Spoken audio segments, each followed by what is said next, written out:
Chapter 423. After leaving Guifang City and northern Lin country in a hurry, Emotienga entered the sphere of influence of Jian sect a few days later. The northern part of eastern Tang, because it was close to northern Lin country, had barren mountains and wild rivers and was very desolate. Not even a few villages could be seen. When she got close to Jian sect there were more people. After entering Jian sect's sphere of influence, there were even more towns and cities everywhere.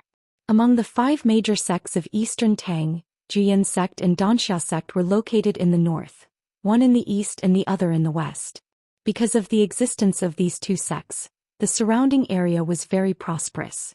Cultivation cities were everywhere, and it was many times more prosperous than the Celestial Pole.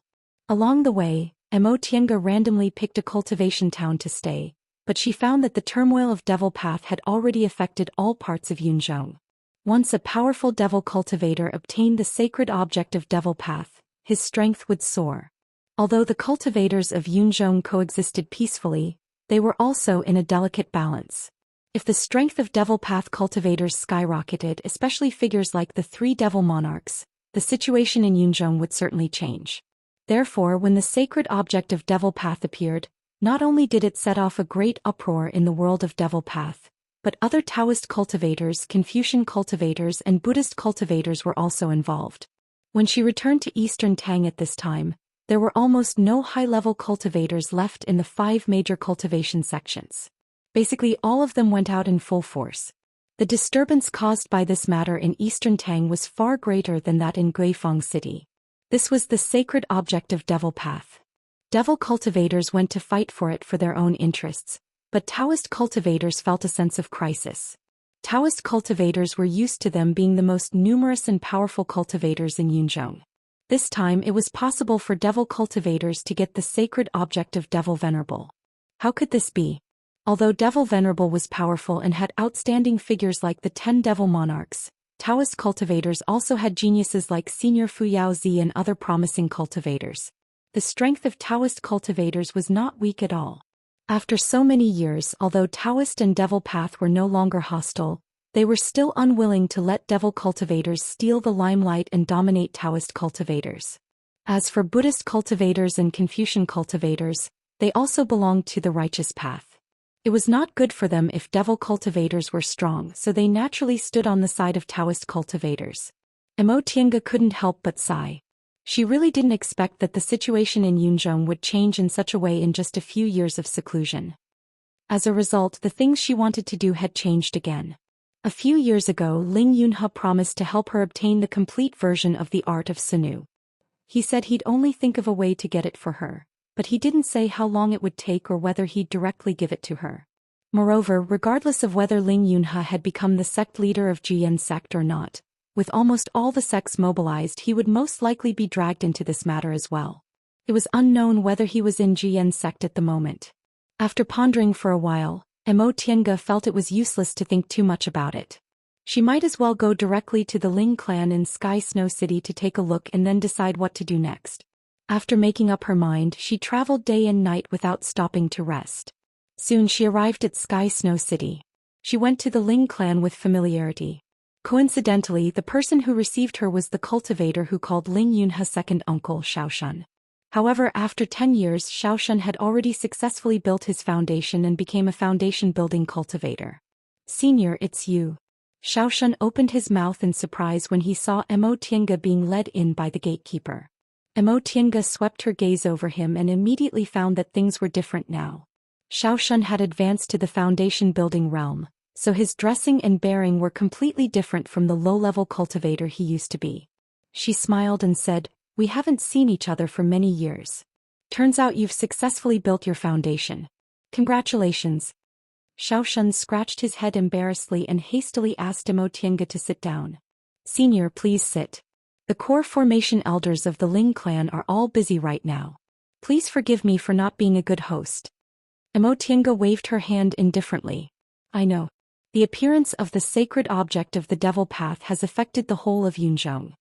In fact, for a big clan like the Ling clan, even if a core formation cultivator came to visit, it would be enough for a foundation-building cultivator to receive them before the reason was stated. It wouldn't be considered rude. Besides, the current situation was special. According to her estimation, the Ling clan's nascent soul ancestor was most likely chasing after the Devil Realm's sacred object. There were probably only a few core formation cultivators left in the Ling clan, and they were probably all busy and didn't have time to receive her. Seeing that Mo Tiange didn't mind, Xiaoshan sighed in relief and said apologetically, "Since Senior knows the reason, I won't explain much." The servants of the Ling clan were all well trained. At this time they had already served tea quickly. After Mo Tiange drank the tea, Xiaoshan said, "Senior, did you come to look for second uncle?" Mo Tiange put down the teacup and nodded. "Yes, but I wonder if fellow Taoist Ling is in the manor or inside Juyen sect." Xiaoshan shook his head and said apologetically, "Unfortunately, second uncle went out with the ancestor several months ago. I don't know when he'll come back." Mo Tiange was stunned for a moment before she sighed. "I guessed fellow Taoist Ling probably couldn't avoid the matter of the Devil Path's sacred object. I just came to ask with the slightest hope. Senior doesn't have to be so disappointed." Xiaoshan smiled and said, "Although second uncle isn't here, Junior has already been informed about Senior's matter." Mo Tiange was slightly happy. In that case she didn't come here in vain. "May I know what fellow Taoist Ling said?" Xiaoshan said, "Second uncle said that Senior has already prepared your reward. However, this matter is very important, so it's inconvenient to tell him. He asked him to personally hand it over to you when he comes back." Mo Tiange was stunned. Is that so? What she wanted was the complete art of Sunyu, including cultivation techniques for those in the nascent soul realm and above.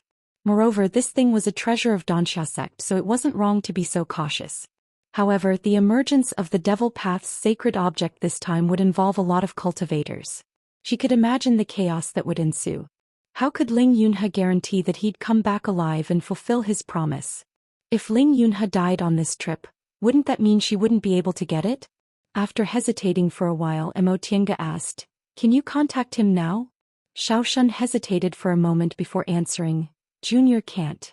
However, second uncle also told me that if Senior really wants to come and look for him during this period of time, Junior can tell Senior where to find second uncle." Mo Tiange was a bit surprised. Although she knew most of the core formation cultivators in Yunzhong were involved in this matter, she never thought about asking about their whereabouts because this kind of matter was definitely a secret that couldn't be passed on. But now, from what Xiaoshan said, it seemed he could tell her? Mo Tiange pondered for a moment, then asked, "Isn't this matter the sect's secret? Why can you tell me?" Xiaoshan smiled and shook his head. "Senior, it's true that this matter is confidential, but how could it be confidential when almost all the high-level cultivators in Yunzhong were involved? Senior is also a core formation cultivator, so if you really want to know, you still have a way to inquire about it. That being the case, what's wrong with me telling Senior?" What he said was true. With more people involved, even the most confidential matter wouldn't be confidential anymore. Mo Tiange smiled, then asked, "Then tell me, where can I find him?" Xiaoshan smiled and looked at her. He only said 3 words, "Returning Ruins Sea." Mo Tiange was startled and frowned. "Returning Ruins Sea?" "Correct." Xiaoshan took out a map made of animal skin from his robe and spread it on the tea table. This was a simple map of Yunzhong. Only the outline of Yunzhong's continent was drawn, but the internal sea was extremely detailed. Every island and every part of the sea was clearly shown. "Senior, if you want to find second uncle, you should go to this island." Mo Tiange looked at the island next to the returning ruins Sea Xiaoshan pointed at and asked, "Where is he?" Xiaoshan shook his head. "It's just that second uncle told me to do so. In Junior's opinion, Senior's chances of running into second uncle here aren't high." Mo Tiange was silent. This island was obviously a place where Jian sect cultivators passed by.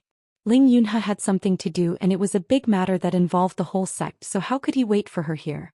Besides, he also didn't know she would really come to the Ling clan at this time. Therefore, this was only a possibility. She thought for a while, then asked, "What if things went smoothly? Did he say when he would come back?" Xiaoshan was silent for a while, then shook his head softly with a melancholy expression. "I don't know. Since Senior already knows what happened, you must also understand that this is a great turmoil that affects the whole of Yunzhong. No one knows whether Senior can come back alive or not." Mo Tiange was silent for a while, then pointed at the map on the tea table. "Can you give this to me?" Xiaoshan regained his composure and said with a smile, "Of course." He then rolled up the map and offered it with both hands. Mo Tiange accepted it, then said, "Thank you for passing the message, but I haven't decided whether to go or not. How about this? If fellow Taoist Ling comes back and I haven't gone to look for him, please tell him I'll find a suitable time to visit him." Xiaoshan nodded with a smile. "I'll definitely pass on Senior's message."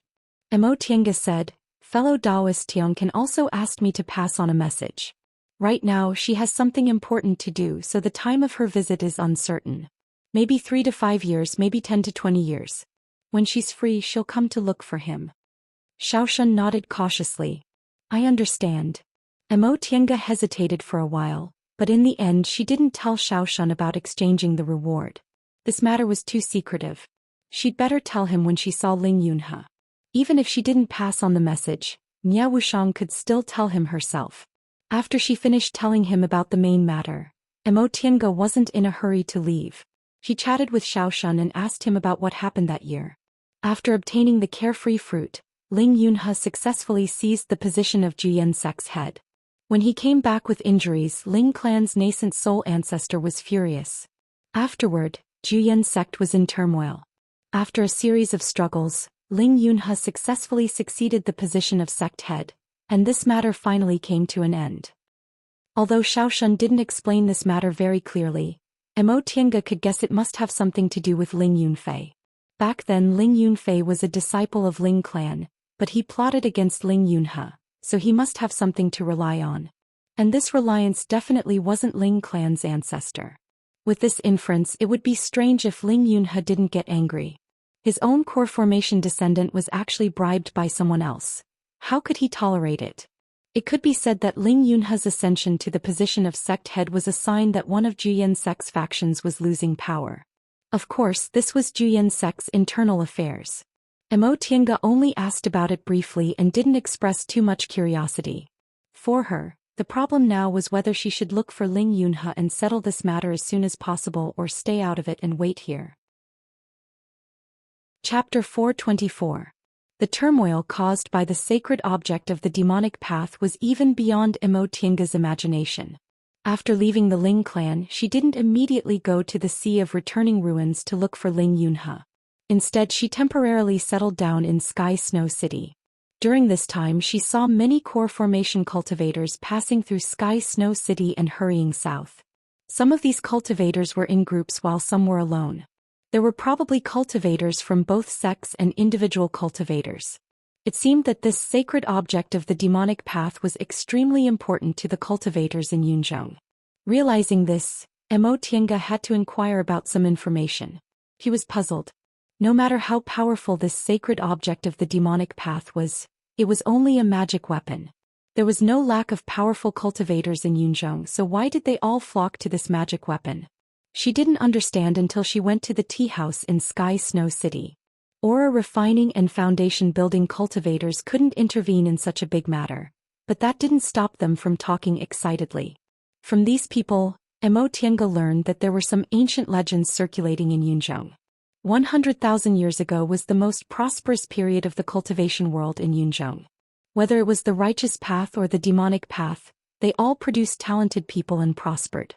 At that time, several legendary figures appeared among the cultivators of each path.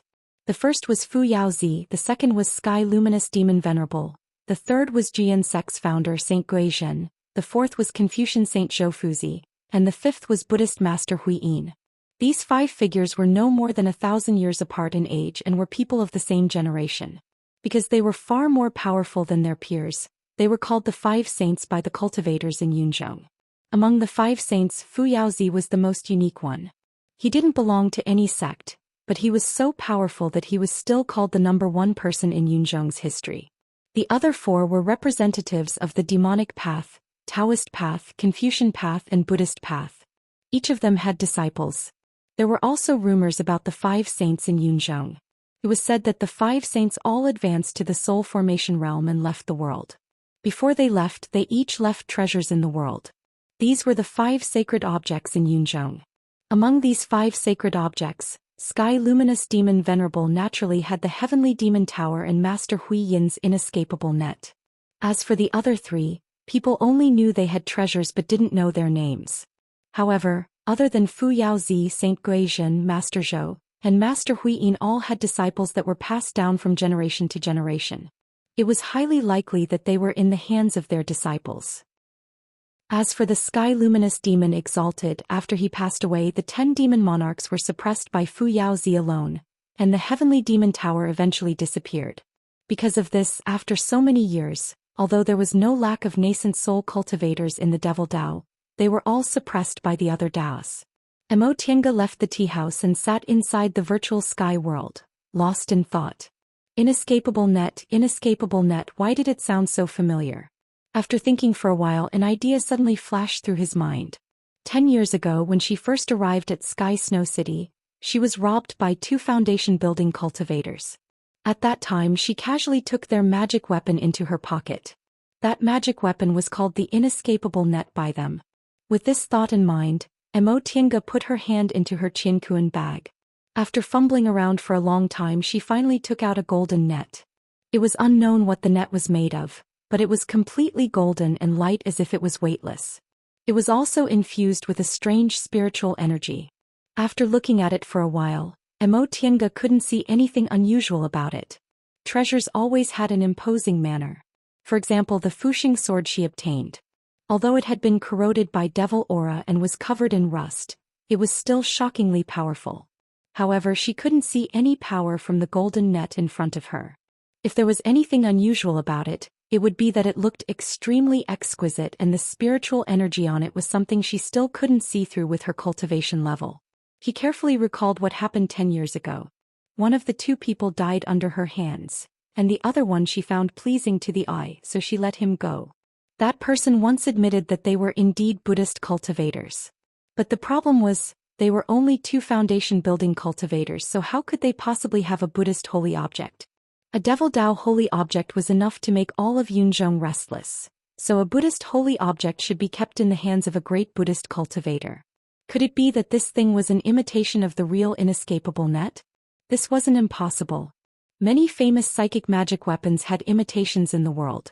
For example, the square seal in her hand was actually made by Lord Daoist Jinghe based on Lord Daoist Jinyang's natal magic weapon. Therefore, although it couldn't be considered a top-grade magic weapon, it was still very powerful.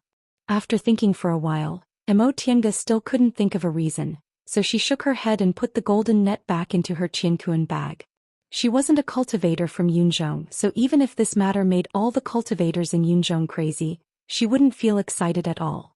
There were so many high-level cultivators, including many late-stage nascent soul cultivators with great divine power. Even if she went there, she would only be watching the fun. Besides, she didn't covet the Devil Dao's holy object. Just like that, she stayed in Sky Snow City for another month. During this time, rumors spread like wildfire in Sky Snow City. Rumors spread like wildfire in the tea houses, but no one knew whether it was true or false. Cultivators of various paths fought each other in the Sea of Returning Ruins, and more than half of them died or were injured. They found a spatial crack in the Sea of Returning Ruins. They said the Heavenly Devil Tower had actually fallen into someone else's hands. The news was very messy. Mo Tiange was confused, so she simply found a time to go see Xiaoshun. Xiaoshun was very enthusiastic about her visit and told her everything he knew about the matter. From Xiaoshun, Mo Tiange heard another version of the legend. Senior, although the legend of the 5 saints has been circulating in Yunzhong for a long time, it's been several tens of thousands of years, and there are many mistakes in it. Even disciples of the 5 saints like us can't tell whether it's true or false. Hearing Xiaoshun's words, Mo Tiange said, "So what I heard should be false?" Xiaoshun hesitated for a while, then shook his head. "It's not completely false. The 5 saints themselves and the 5 holy objects they left behind should all be true. But there were others that were fake. For example, only Demon Venerable Skylight and Fu Yaozi can be confirmed to have reached the deification realm. The others, including our Jian sect's Saint Guizhen, are only rumored to have reached the deification realm. As for whether they've reached the deification realm or not, we, the descendants, don't know." Mo Tiange was surprised. "Why is that? Saint Guizhen is the founder of your sect. Don't tell me there's no record of him in the sect?" Xiaoshun shook his head. "It's been too long. How could I remember it in such detail? Besides, I'm just an ordinary disciple. Although I'm favored by second uncle and know a bit more than others, There are some things that a disciple like me can't know. Emotianga found it reasonable, so she nodded. There were some secrets that only a few people could know. If other people's ranks weren't high enough, they wouldn't know no matter how close they were. However, there's one thing we can be sure of. The 5 saints did pass down a set of magic weapons with amazing divine powers, Xiaoshun said. Then he hesitated for a moment and said, Senior, I can't be sure if the following things are true or false. They're just rumors I heard in the sect. If they're wrong, don't blame me. Emotianga smiled and said, How can you be sure there's nothing wrong with what happened 100,000 years ago? You don't need to worry. I was the one who wanted to ask you for information, so how could I blame you? When Xiaoshun heard this, he smiled and scratched his head in embarrassment. Although these things couldn't be regarded as the sect's secrets, he was willing to talk about them because this senior Qin was good-natured and they got along very well. Senior must want to know why the 5 saints passed down their magic weapons together, right? Xiaoshun said. Emotianga nodded. That's exactly what I don't understand. It was normal to pass down magic weapons to later generations, but why did the rumors emphasize an extremely powerful magic weapon, and called a holy object? It was indeed a bit unusual to call 5 magic weapons a holy object. Xiaoshun said, regarding this matter, this junior has heard of another saying in the sect. Xiaoshun then began to explain slowly. It was said that 100,000 years ago, after a tsunami in the Sea of Returning Ruins, a spatial rift suddenly appeared. Through this spatial rift, one could enter a wonderful space. No one knew when this space had been left behind, but it was filled with the aura of the distant past and was extremely wonderful. The appearance of such a space naturally attracted the attention of cultivators. Almost all the cultivators in Yunzhong were involved in it. After a struggle, the ones who finally entered this space were the 5 top cultivators, the 5 saints. As for what the 5 saints obtained in this space, no one knew. After they returned, they kept this experience a secret. Even their closest disciples didn't know about it. After the 5 saints passed away, there was a secret rumor among the cultivators in Yunzhong that the 5 saints obtained a distant past spiritual treasure, so they rushed into the deification realm in one fell swoop. Of course, this was only a rumor. What the 5 saints obtained in this wonderful place was all speculation. After the 5 saints left, no one could find this space again. Some people said that this spatial rift was originally unstable, so after the 5 saints came out, it collapsed on its own. Some people also said the 5 saints hid it. Which is the answer? Does Senior want to guess? At this point, Xiaoshun looked at Emotianga with a meaningful smile. Seeing his expression, Emotianga smiled faintly and said, Of course it's the second one. Otherwise, why would you mention these 5 holy artifacts? Xiaoshun nodded. Correct. Among our group, it's the second answer. The 5 saints worked together to seal this wonderful space. Unless one knows the method to open it, no one can enter. At this point, he looked at Emotianga. Senior should have guessed it, right? The 5 magic weapons left behind are said to be the keys to this mysterious space. I see. If this was the case, it could explain why the 5 saints passed down these 5 holy artifacts. In fact, whether they were powerful or not was secondary. What was important was that these 5 holy artifacts could open that wonderful space. However, Xiaoshun emphasized, this matter is only a rumor. As for what the truth is, no one knows for a long time. Even if someone knows, there's no way to prove it. Because aside from the Heavenly Demon Tower and the inescapable net, only a few people know what the other 3 holy artifacts are. Oh? Could it be that you also don't know what your GN sect's founder passed down? I don't know. Xiaoshun shook his head decisively. Therefore, whether this rumor is true or false, Junior also doesn't know. Senior should just take it as gossip and listen to it. Emotianga nodded to show that she understood. She then said, in that case, the reason why so many cultivators from Yunzhong rushed to the Heavenly Demon Tower wasn't only because they were afraid devil cultivators would obtain it and greatly increase their power, but also because of this rumor? Probably. Xiaoshun didn't give a definite answer. I don't know about the rumors in other cultivation groups. Emotianga thought for a while, then stood up with a smile. I understand. Thank you for telling me this. Whether it's true or false, I'll just take it as an interesting story. Chapter 425. After hearing about the 5 saints from Xiaoshun, Emotianga reconsidered her decision. Obviously, the storm caused by the Heavenly Demon Tower couldn't be quelled in a short time. These days she found that more and more cultivators went to returning ruin sea in Sky Snow City. Not only cultivators in the core formation realm and above, but also foundation building and ore refining cultivators. Although they knew they had no hope, they couldn't help but go and watch the fun. Maybe they could really get something good. Seeing that Yunzhong was turning upside down, Mo Tiange felt more and more uneasy. Although the returning ruin sea was located to the south of Yunzhong, tens of thousands of miles away from here, and no matter how fierce the battle was, it wouldn't affect Sky Snow City, but with so many cultivators involved, it was a sign of great turmoil. After all, those cultivators in returning ruin sea would eventually return to their respective cultivation groups. How could they let go of the enmity they formed in returning ruin sea? If a fight really broke out, the whole of Yunzhong would be involved. Thinking of this, Mo Tiange raised her eyebrows.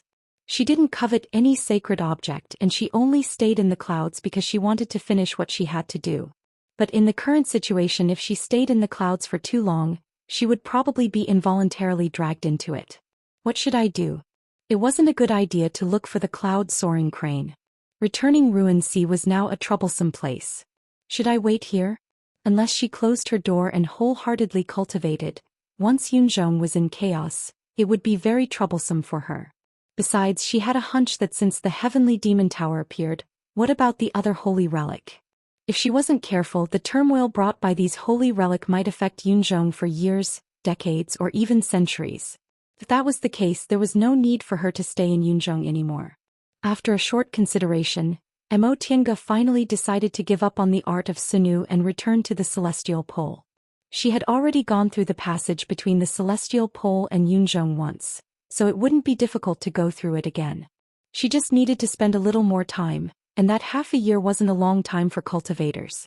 That being the case, why should she stay in Yunzhong and waste time? Since he couldn't obtain the art of Sunu in such a short time, he might as well return to the Celestial Pole and come back after 10 or 20 years. Once she made up her mind, she acted. The next day, Mo Tiange sent a message to Shaoshan, saying she had other important matters to attend to and had to leave for a while. It might be a long time before she came back. She told Shaoshan to tell Ling Yunhe that she would take advantage of the transporting formation to directly go to North Pole Island. Yunzhong's teleportation formation was very common, but it was only available in large cities like Sky Snow City, where people came and went. In the past few days, there had been a continuous stream of people being teleported to the big cities in the south, but the North Pole Island's transporting formation, which used to be bustling with activity, was now empty. Upon hearing that Mo Tiange wasn't going to a big city in the south, the cultivator guarding the transporting formation was very surprised. However, due to his limited cultivation level, he didn't dare to ask too much. After Mo Tiange paid the fee, he respectfully activated the transporting formation and sent her away. The transporting formation was activated. A moment later, the light dispersed. When Mo Tiange opened her eyes, she was already inside Tianyan Sek's Jade Qilin Pavilion on North Pole Island. Seeing that it was a core formation cultivator who came down from the teleportation array, the cultivator guarding the teleportation array was very surprised.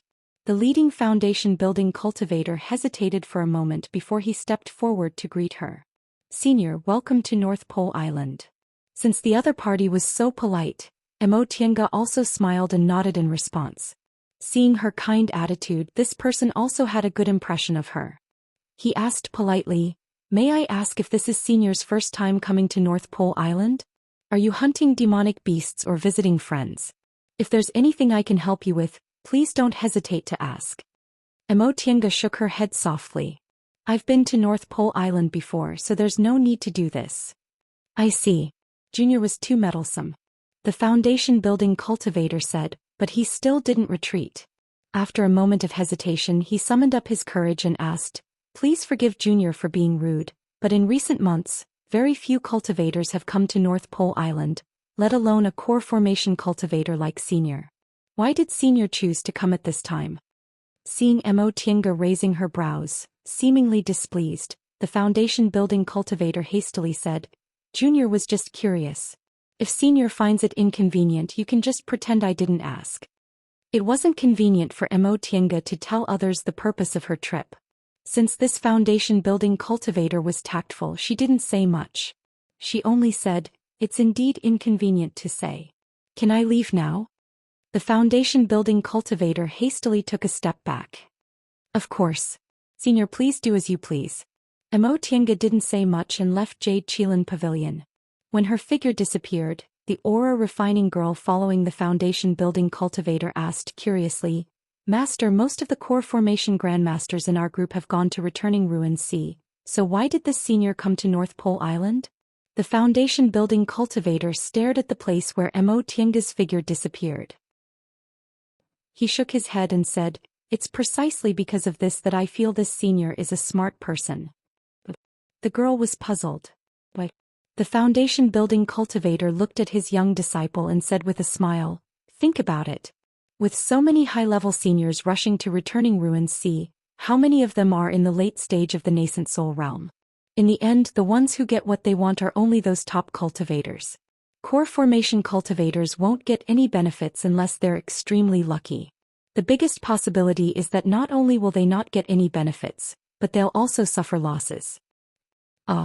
The girl suddenly understood. So it's because of this that the ones staying in our group are all young and promising core formation grandmasters? The foundation building cultivator nodded. The girl tilted her head and said doubtfully, That being the case, why do the two nascent soul grandmasters want to take those core formation grandmasters with them? Wouldn't it be better if we didn't care about this matter? The foundation building cultivator shook his head and said with a smile, Everything in the world can be measured by benefits. For the sake of benefits, we naturally have to take big risks. Think about it. The 5 sacred objects left by the 5 sages are related to that legend. Advancing to the deification realm, this is something all cultivators in the world yearn for. Many people are willing to gamble for the sake of advancing to the core formation realm, let alone the deification realm. Even if this is only a legend, it's still worth risking their lives. But, without waiting for the girl to finish, the foundation building cultivator said, There are only 2 kinds of people who can ignore this kind of legend. First, people like us simply have no hope. Second, they themselves have extremely high aptitudes and have a great chance of advancing to the nascent soul realm, so there's no need to gamble. At this point, the foundation building cultivator shook his head and said with a sigh, It seems this senior isn't only smart, but her aptitude also isn't bad. Emotienga naturally had no idea what these juniors were talking about. As soon as she walked out of Jade Chilan Pavilion, she discovered that North Pole Island was a lot more deserted than usual. The peddlers on the street were few and far between, and the people who set up stalls were all listless. It seemed the emergence of the sacred objects this time didn't only affect high-level cultivators, but low-level cultivators also weren't spared. Not to mention the gossips in Sky Snow City every day, even North Pole Island, an isolated island in the sea far away from Yunzhong continent, also had a sharp decline in the flow of people and business was bleak. Emotienga shook her head, then suddenly released her divine sense. After confirming that there was nothing suspicious about her surroundings, she leaped up and flew towards the southern end of North Pole Island. North Pole Island wasn't very big. After a while, Emotienga already reached the seaside. She was about to leap up and cross the shallow strait to go to South Pole Island, but in the next second her footsteps stopped and her expression changed. She stood in midair dumbfounded. As far as she could see, there was an endless ocean in front of her, not a strait that was less than 2 miles long, and there was no trace of South Pole Island. What's going on? After being dumbfounded for a while, Emotienga exhaled and continued to fly south. She couldn't be mistaken about this direction. South Pole Island was in this direction, so how could it possibly disappear? Could it be that it was blocked by something? Emotienga flew to the sky above the original South Pole Island and circled around, but she didn't find anything. The seawater was still seawater, as if there had never been an island here. How could this be? She muttered to herself. With her current cultivation level, she could see that there was nothing strange in the vicinity. It shouldn't be something like an illusory formation covering the island. But where did South Pole Island go? After thinking for a while, Emotienga still didn't understand what happened, so she turned around and flew back to North Pole Island, heading towards the town on the island. Little brother. As soon as she entered the town, Emotienga called out to a teenager who was soliciting business. This teenager should be a broker. Upon hearing her call, he turned to look at her and immediately showed an attentive smile.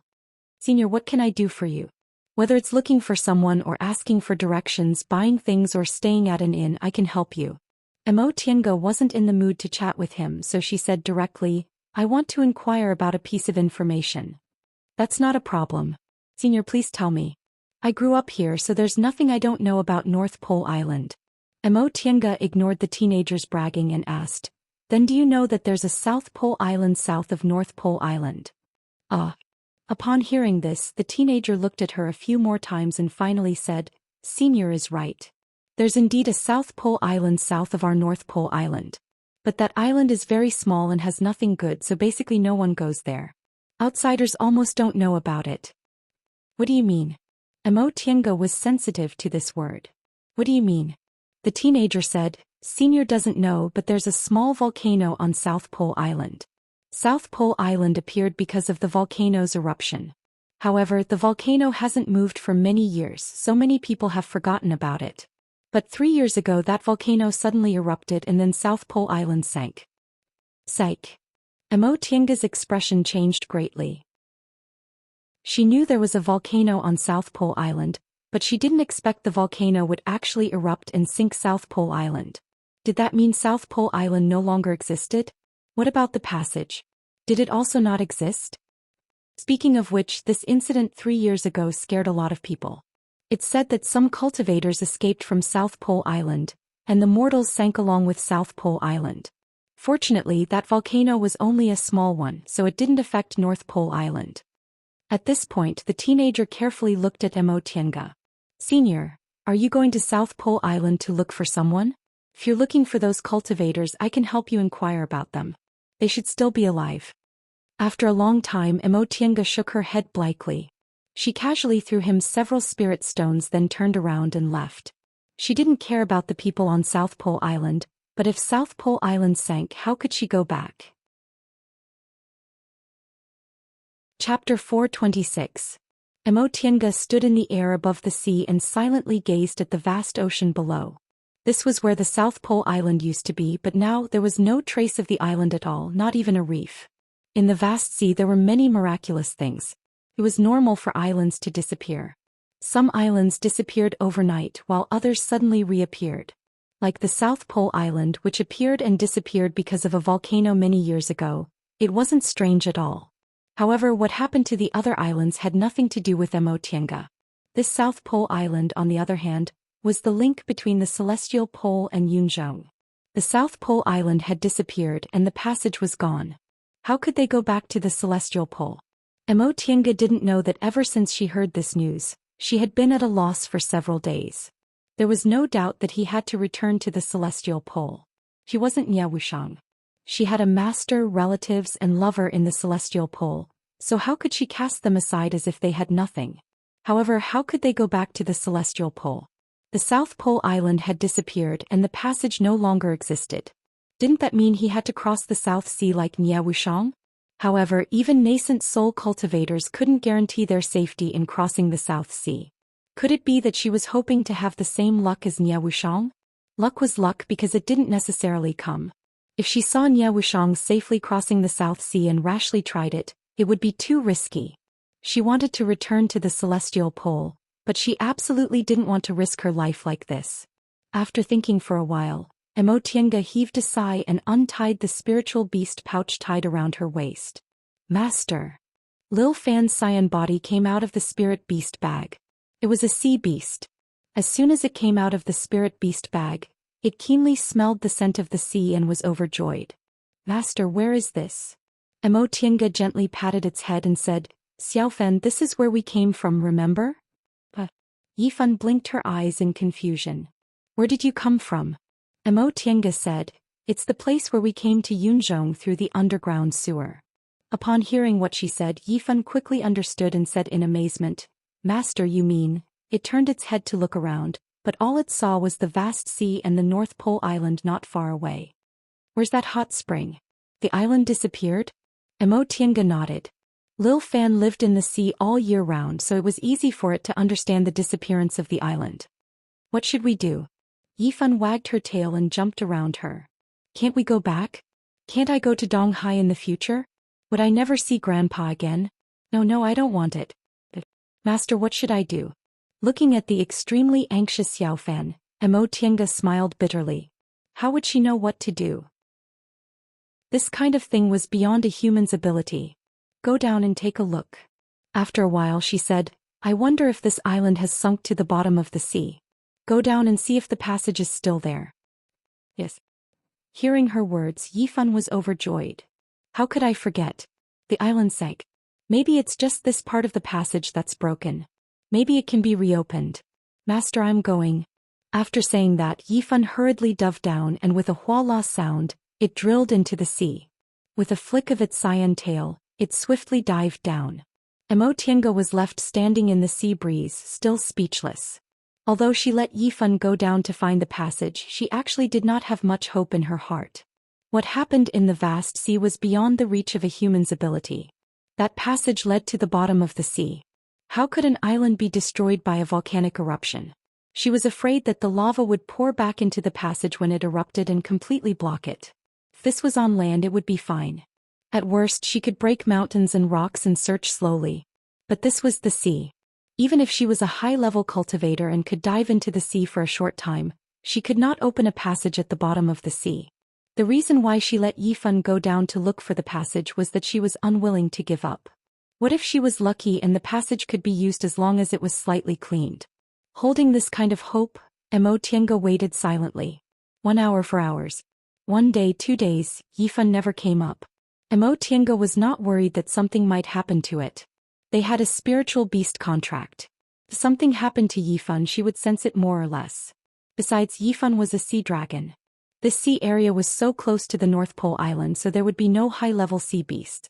How could those low-level sea beasts be a match for a sea dragon? Maybe Yifan was unwilling to give up, so it kept looking for it. On the 3rd day, the sea finally fluctuated. With a splash, Yifan came out of the sea. Master. Seeing Tiange, Yifan approached her with grievance and rubbed its head against her arm. Seeing Yifan's depressed look, Tiange had already guessed the result. Fortunately, she was mentally prepared.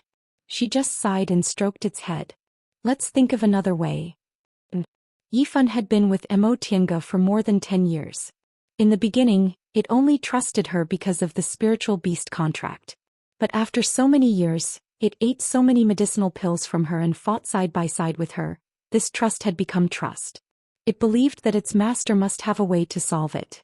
Sitting cross-legged in the air, Tiange had no intention of leaving, so Yifan also stayed motionless beside her.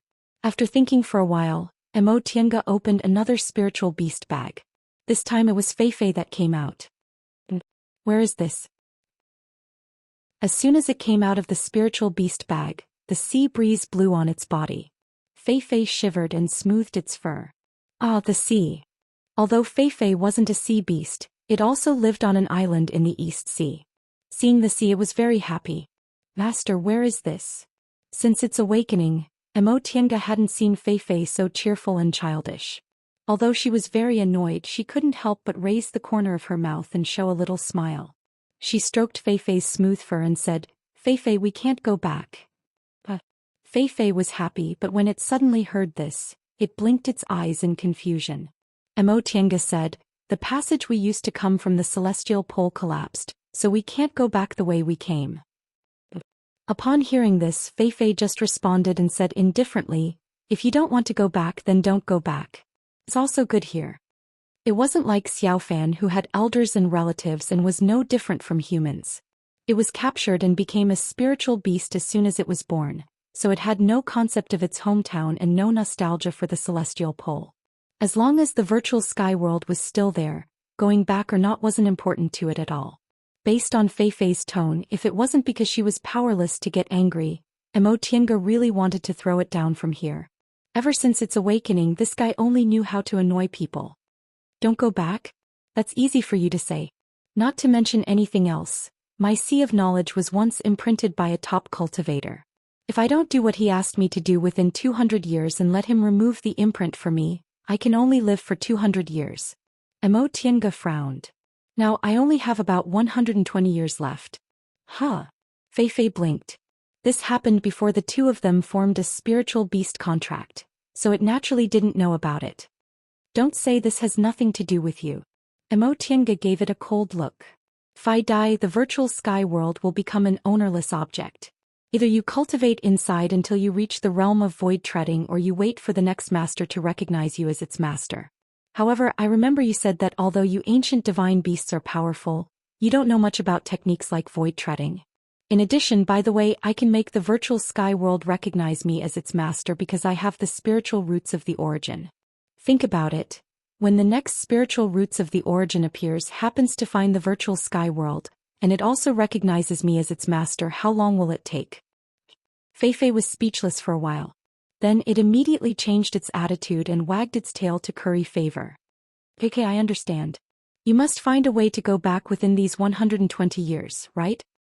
Even earlier. Emotianga lowered her head and muttered to herself.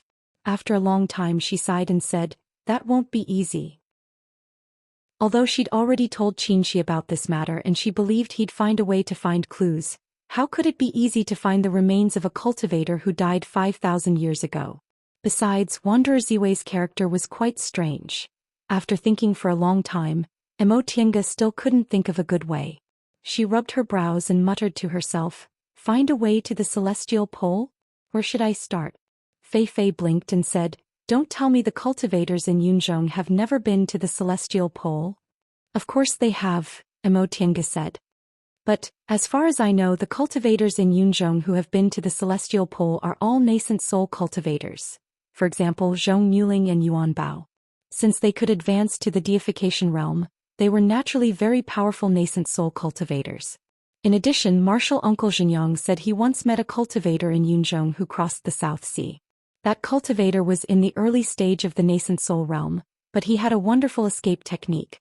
Aside from this passage, Emotianga wasn't sure whether there was a shortcut from Yunzhong to the celestial pole. Even if there was, it would probably be very secretive. There was also an obvious path, crossing the South Sea. The danger of crossing the South Sea didn't need to be mentioned, but if they couldn't find any other way, this was the only choice. Since they're both nascent soul cultivators, master, you should also cultivate to the nascent soul realm. 120 years should be easy for you, right? Feifei said casually. This time Emotianga didn't glare at it. She muttered, "Yes, I must cultivate to the nascent soul realm to cross the South Sea. I can't be sure whether I can find another way or not. That being the case, I must be prepared to cross the South Sea." At this thought, her eyes shone with determination.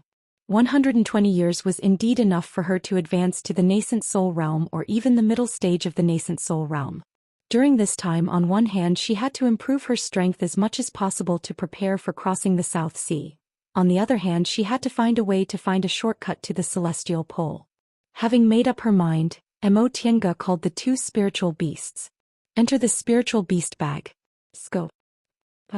Feifei wagged its tail in confusion. "Where are we going?" "To enter closed-door meditation, of course," Emotianga said.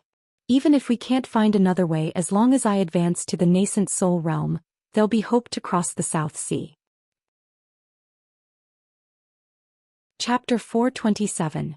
It's really not easy to subdue this primordial devil aura. Nia Wushang sighed and opened her eyes. Mo Tiange had been gone for some time, but she was still in closed-door meditation every day, working hard to subdue this primordial devil aura.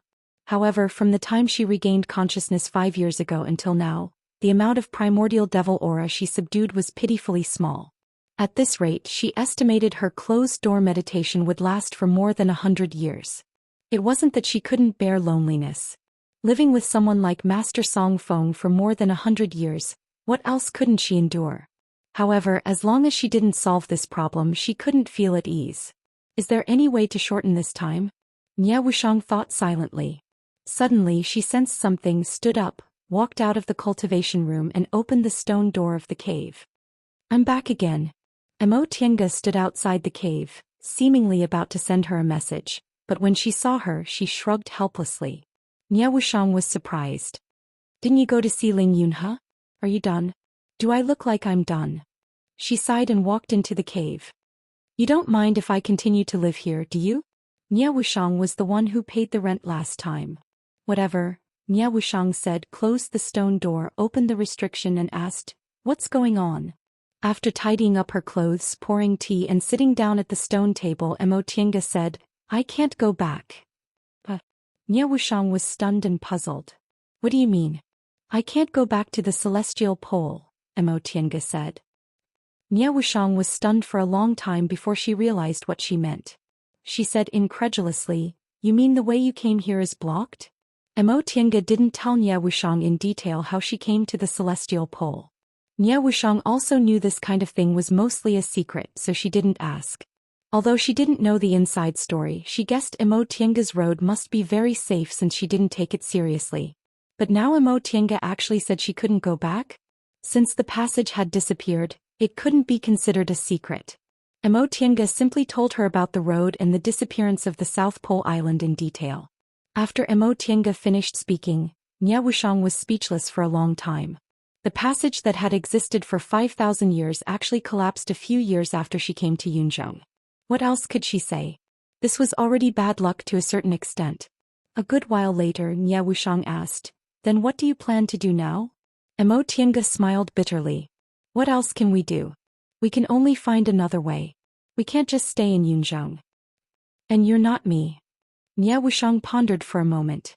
"If you can't find it, are you planning to cross the South Sea?" "Yes. That's why I came back to find you. Firstly, if you want to cross the South Sea, you'll need to be stronger. Secondly, you've done this before. Let me ask you about your experience." Without hesitation, Nie Wushang said, "The reason why I was able to reach Yunzhong safely was because of luck and the treasures I stole from Master. To tell you the truth, luck played a big role in this. If one could safely cross the South China Sea by relying on a magic weapon, how could Yunzhong and the Celestial Pole not have any contact for so many years? However, if you need it, I can lend you that magic weapon." Emotienga was stunned. This. She came to ask Nie Wushang about her experience crossing the South China Sea, but she never thought she would be willing to lend her magic weapon. Magic weapons were cultivators' most precious and private things. Even good friends wouldn't lend them to each other. Moreover, since Nie Wushang relied on this magic weapon to safely reach Yunzhong, it showed that this thing was very powerful and was definitely an extremely precious top-grade magic weapon. The most important thing was that after she returned to the Celestial Pole, she didn't know whether she would come back to Yunzhong again. If she didn't come back, she wouldn't be able to return it. Seeing her expression, Nie Wushang already understood what she was thinking. She said faintly, "You don't need to think too much. This thing may be very powerful, but it's useless to me now." After a pause, she said, "Let's talk about it again when you're really going to cross the South China Sea. What about the cloud-soaring crane? You didn't finish it, but did he deny it?" "I didn't see him." Emotienga looked at Nie Wushang and smiled bitterly again. "You probably don't know it's already chaotic outside, right?" "What?" Nie Wushang was surprised. "What's going on?" Emotienga sighed. "It's complicated to explain." After spending some time, she explained to Nie Wushang everything she saw and heard after she went out. Although most of it was just rumors and illusions from Yunzhong, Nie Wushang had never heard of these things, so she listened with great interest. There's actually such a legend in Yunzhong. Nie Wushang was very surprised.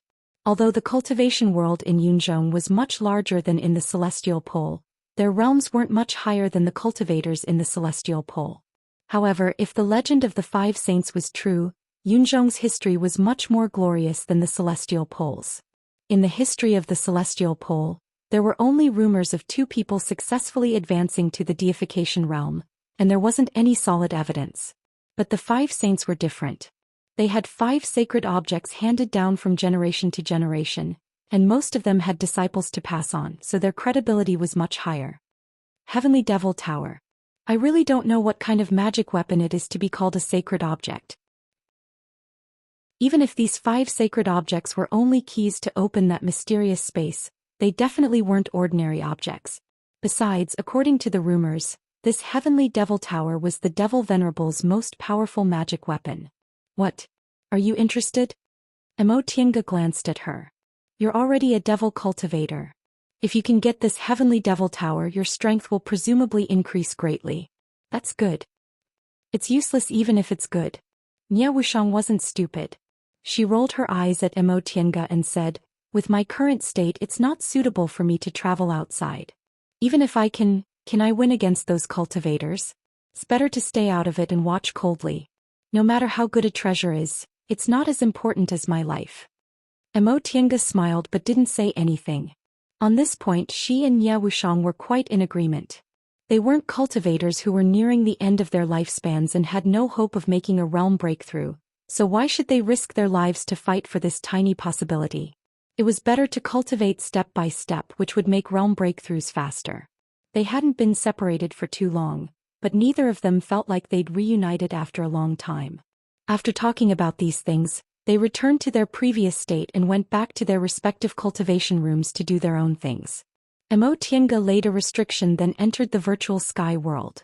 She released the 3 spiritual beasts and let them play while she sat in the cultivation room, pondering in silence. Among her 3 spiritual beasts, although Xiaofan could talk, it was too naive. Feifei was smart enough, but its temperament was too similar to that of humans. It had no interest in things that had nothing to do with it. As such, she could only ponder about returning to the celestial pole by herself. After thinking for a while, she couldn't help but think about the turmoil in Yunzhong. The 5 saints were rumored to have 5 holy objects. Apart from the heavenly devil tower, there was also the inescapable net. She took out her own inescapable net, but the more she looked at it, the stranger she felt. The momentum of this object was indeed not strong, but the spiritual power on it was really powerful. She tried to use her spiritual aura to attack it, but the result was like a clay ox entering the sea. It didn't have the slightest effect. Could this be the rumored great master Hui Yin's inescapable net? Impossible, right? If that was the case, it would be too inconceivable. This was just a magic weapon she inadvertently collected, so how could it be a Buddhist holy object? And before that, it was in the hands of 2 foundation-building cultivators. If she could find the Buddhist cultivator she let go, she might be able to figure out what was going on. Unfortunately, she didn't ask about that person's identity and origin. After looking at it for a while, she still put the inescapable net back. After a moment of hesitation, she took out a rusty sword. This was the Fuxing sword she exchanged from Devil Monarch Shenyue. Although this sword was rusty, it had an extraordinary momentum. The power of wind and thunder could be faintly seen inside, so it was obviously not an ordinary weapon. However, this sword was seriously corroded by the devil aura. She couldn't see the slightest spiritual aura, and the body of the sword was dim. If she didn't look at it carefully, she would probably think it was a useless sword. After thinking for a while, Emotianga stood up and walked into the tool refining room. Seeing the familiar layout of the tool refining room, Emotianga stood still.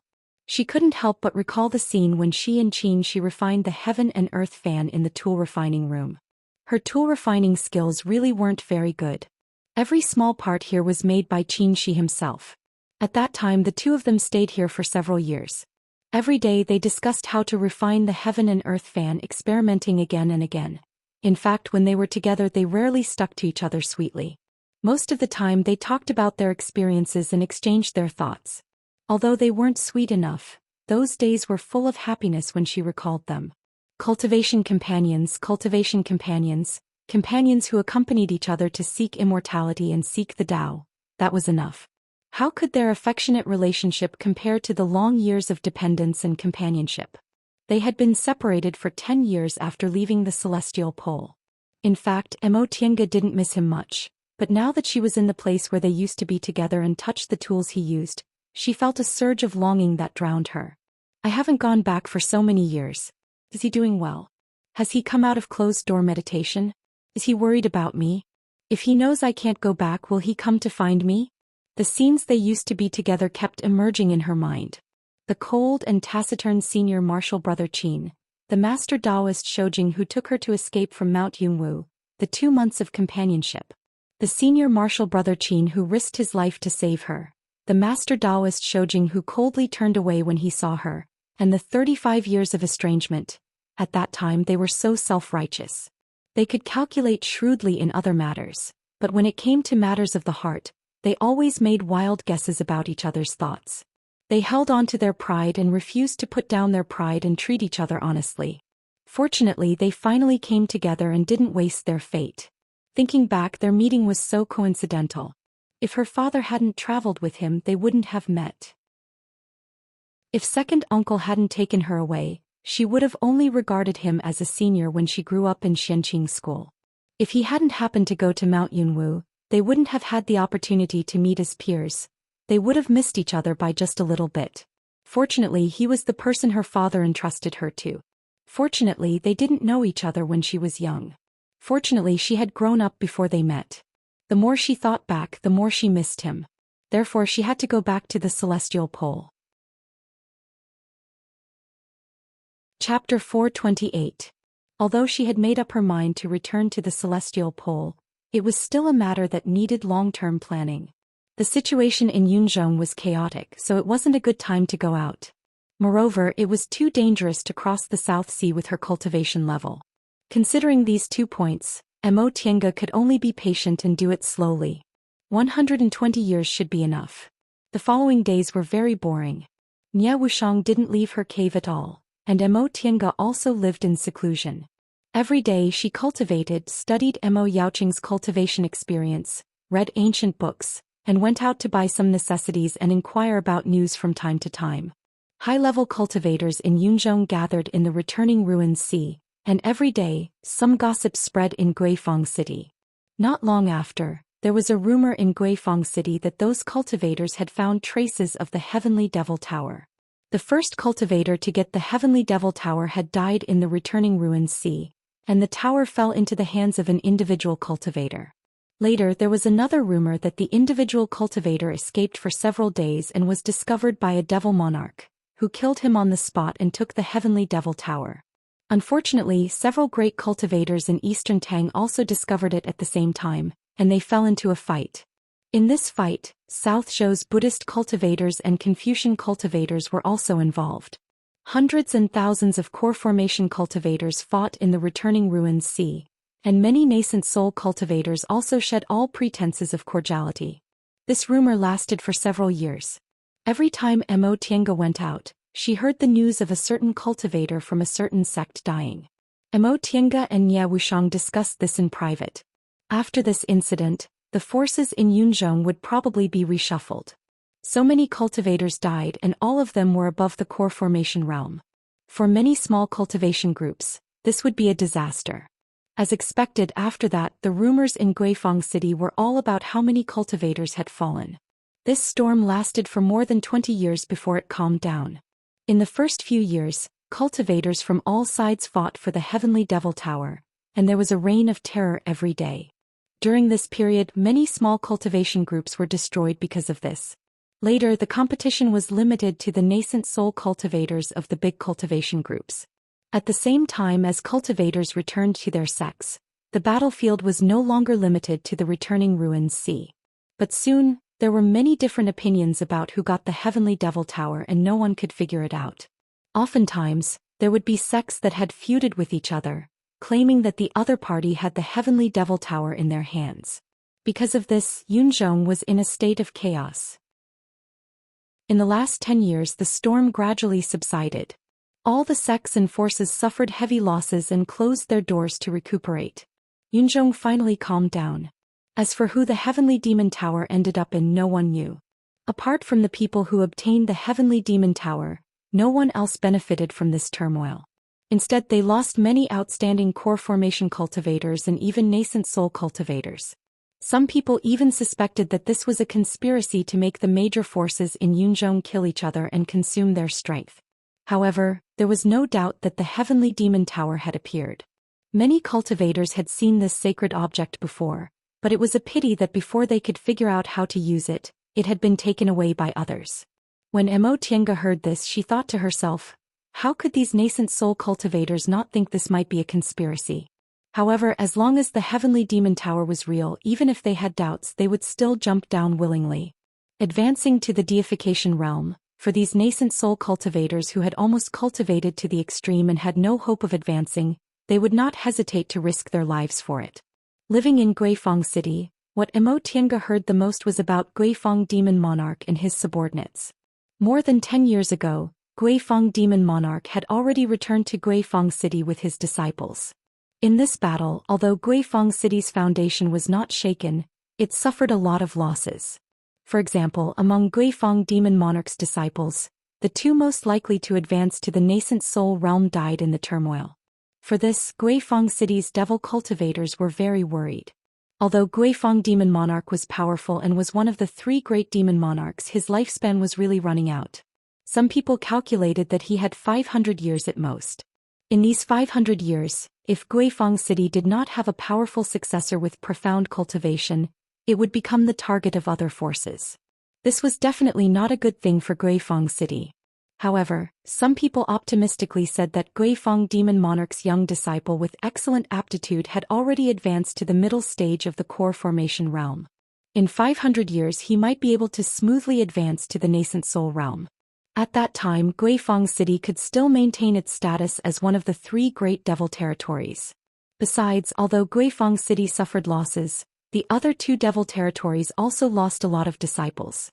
No one was better off than the other, so what did it matter?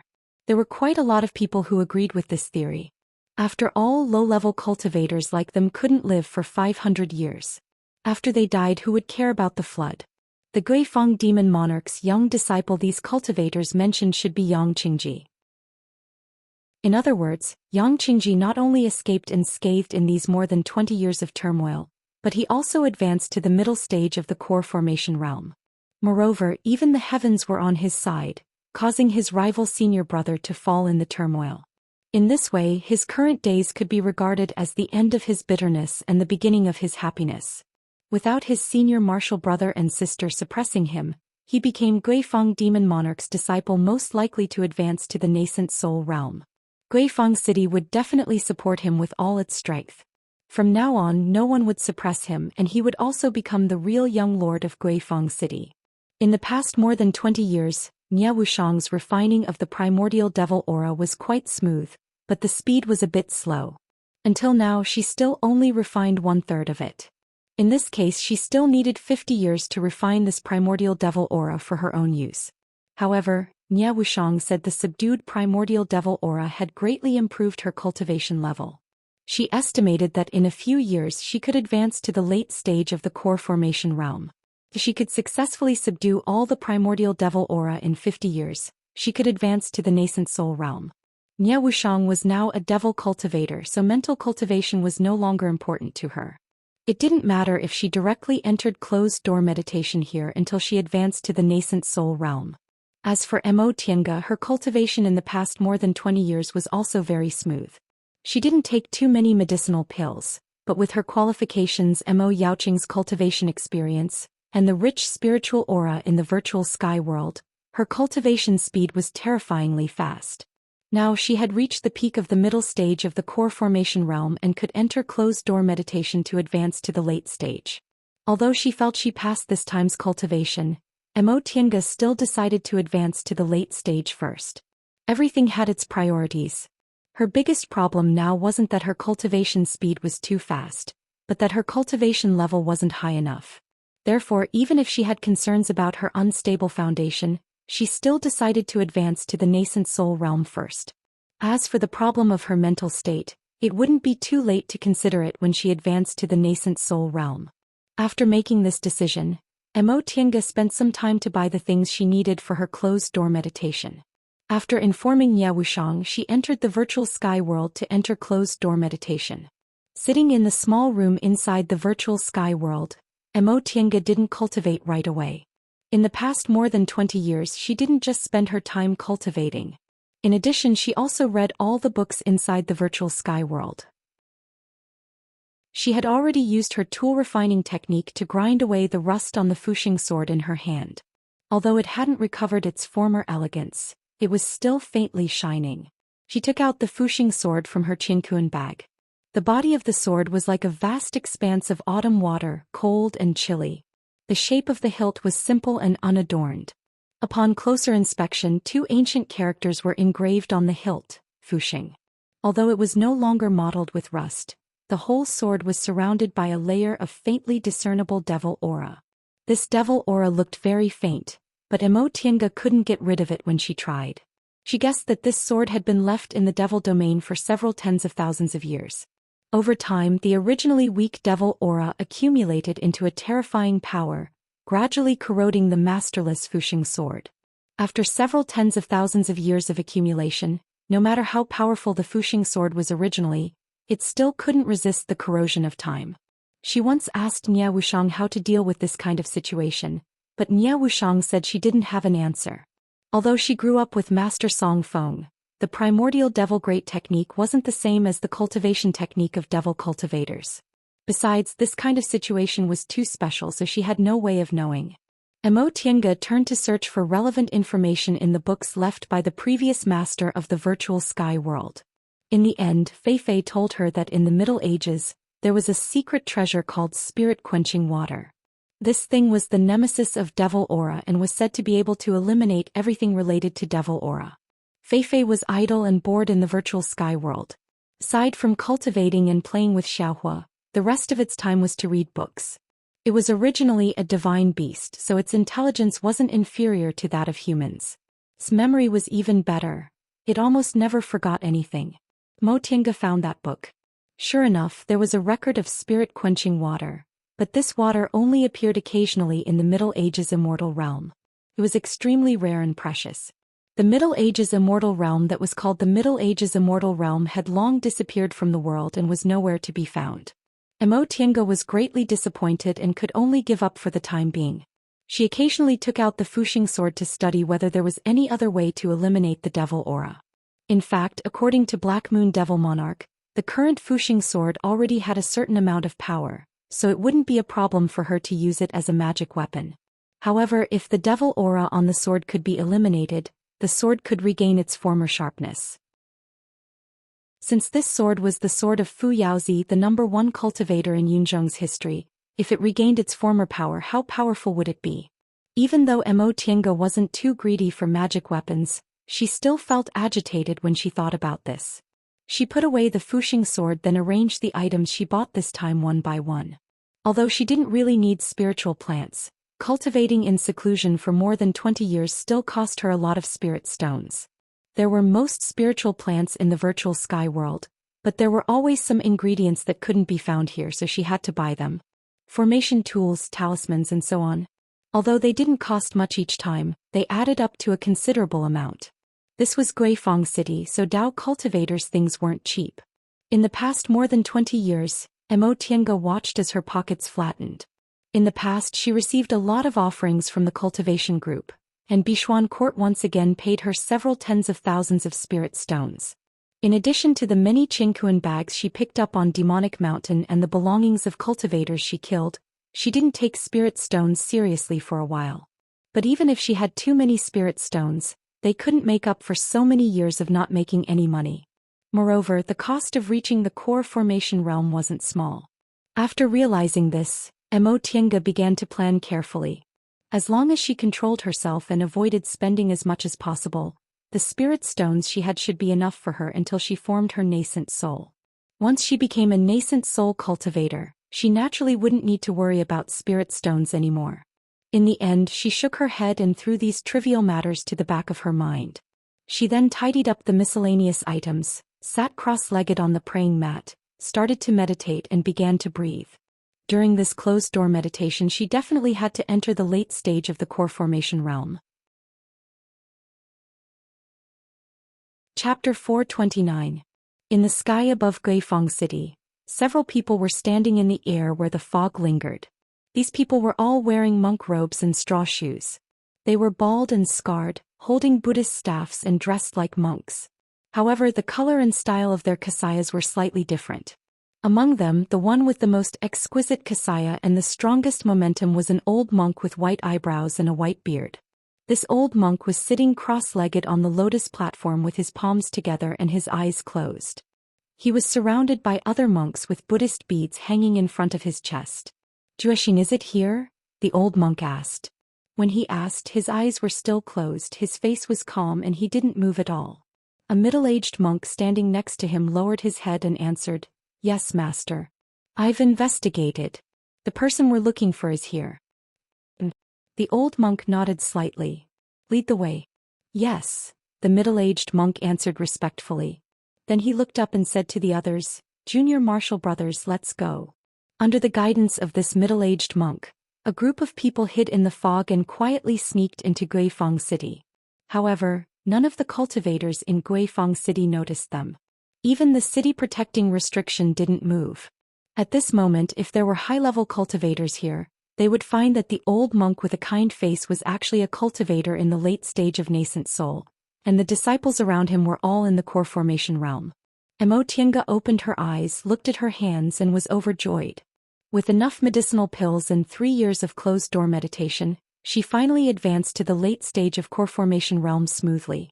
This speed wasn't fast, but it wasn't slow either. Before this, her cultivation level was high, but her mental state cultivation hadn't reached the realm where success would come naturally.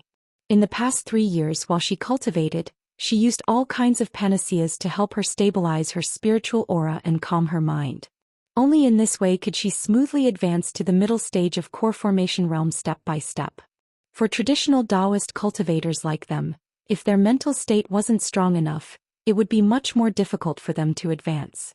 Unfortunately, many Taoist cultivators didn't understand this. Although they knew they had to cultivate their mental state, they didn't pay much attention to it.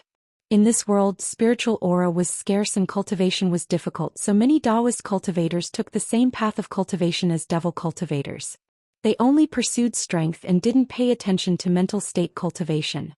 Once she sensed the abundance of spiritual aura in her body, she stretched her body, then opened the cultivation room's restriction. As soon as the door was opened, Fei Fei ran in. "Ah, Master, you really did advance." Fei Fei's cheerful voice made Emotienga instinctively feel like there was a conspiracy.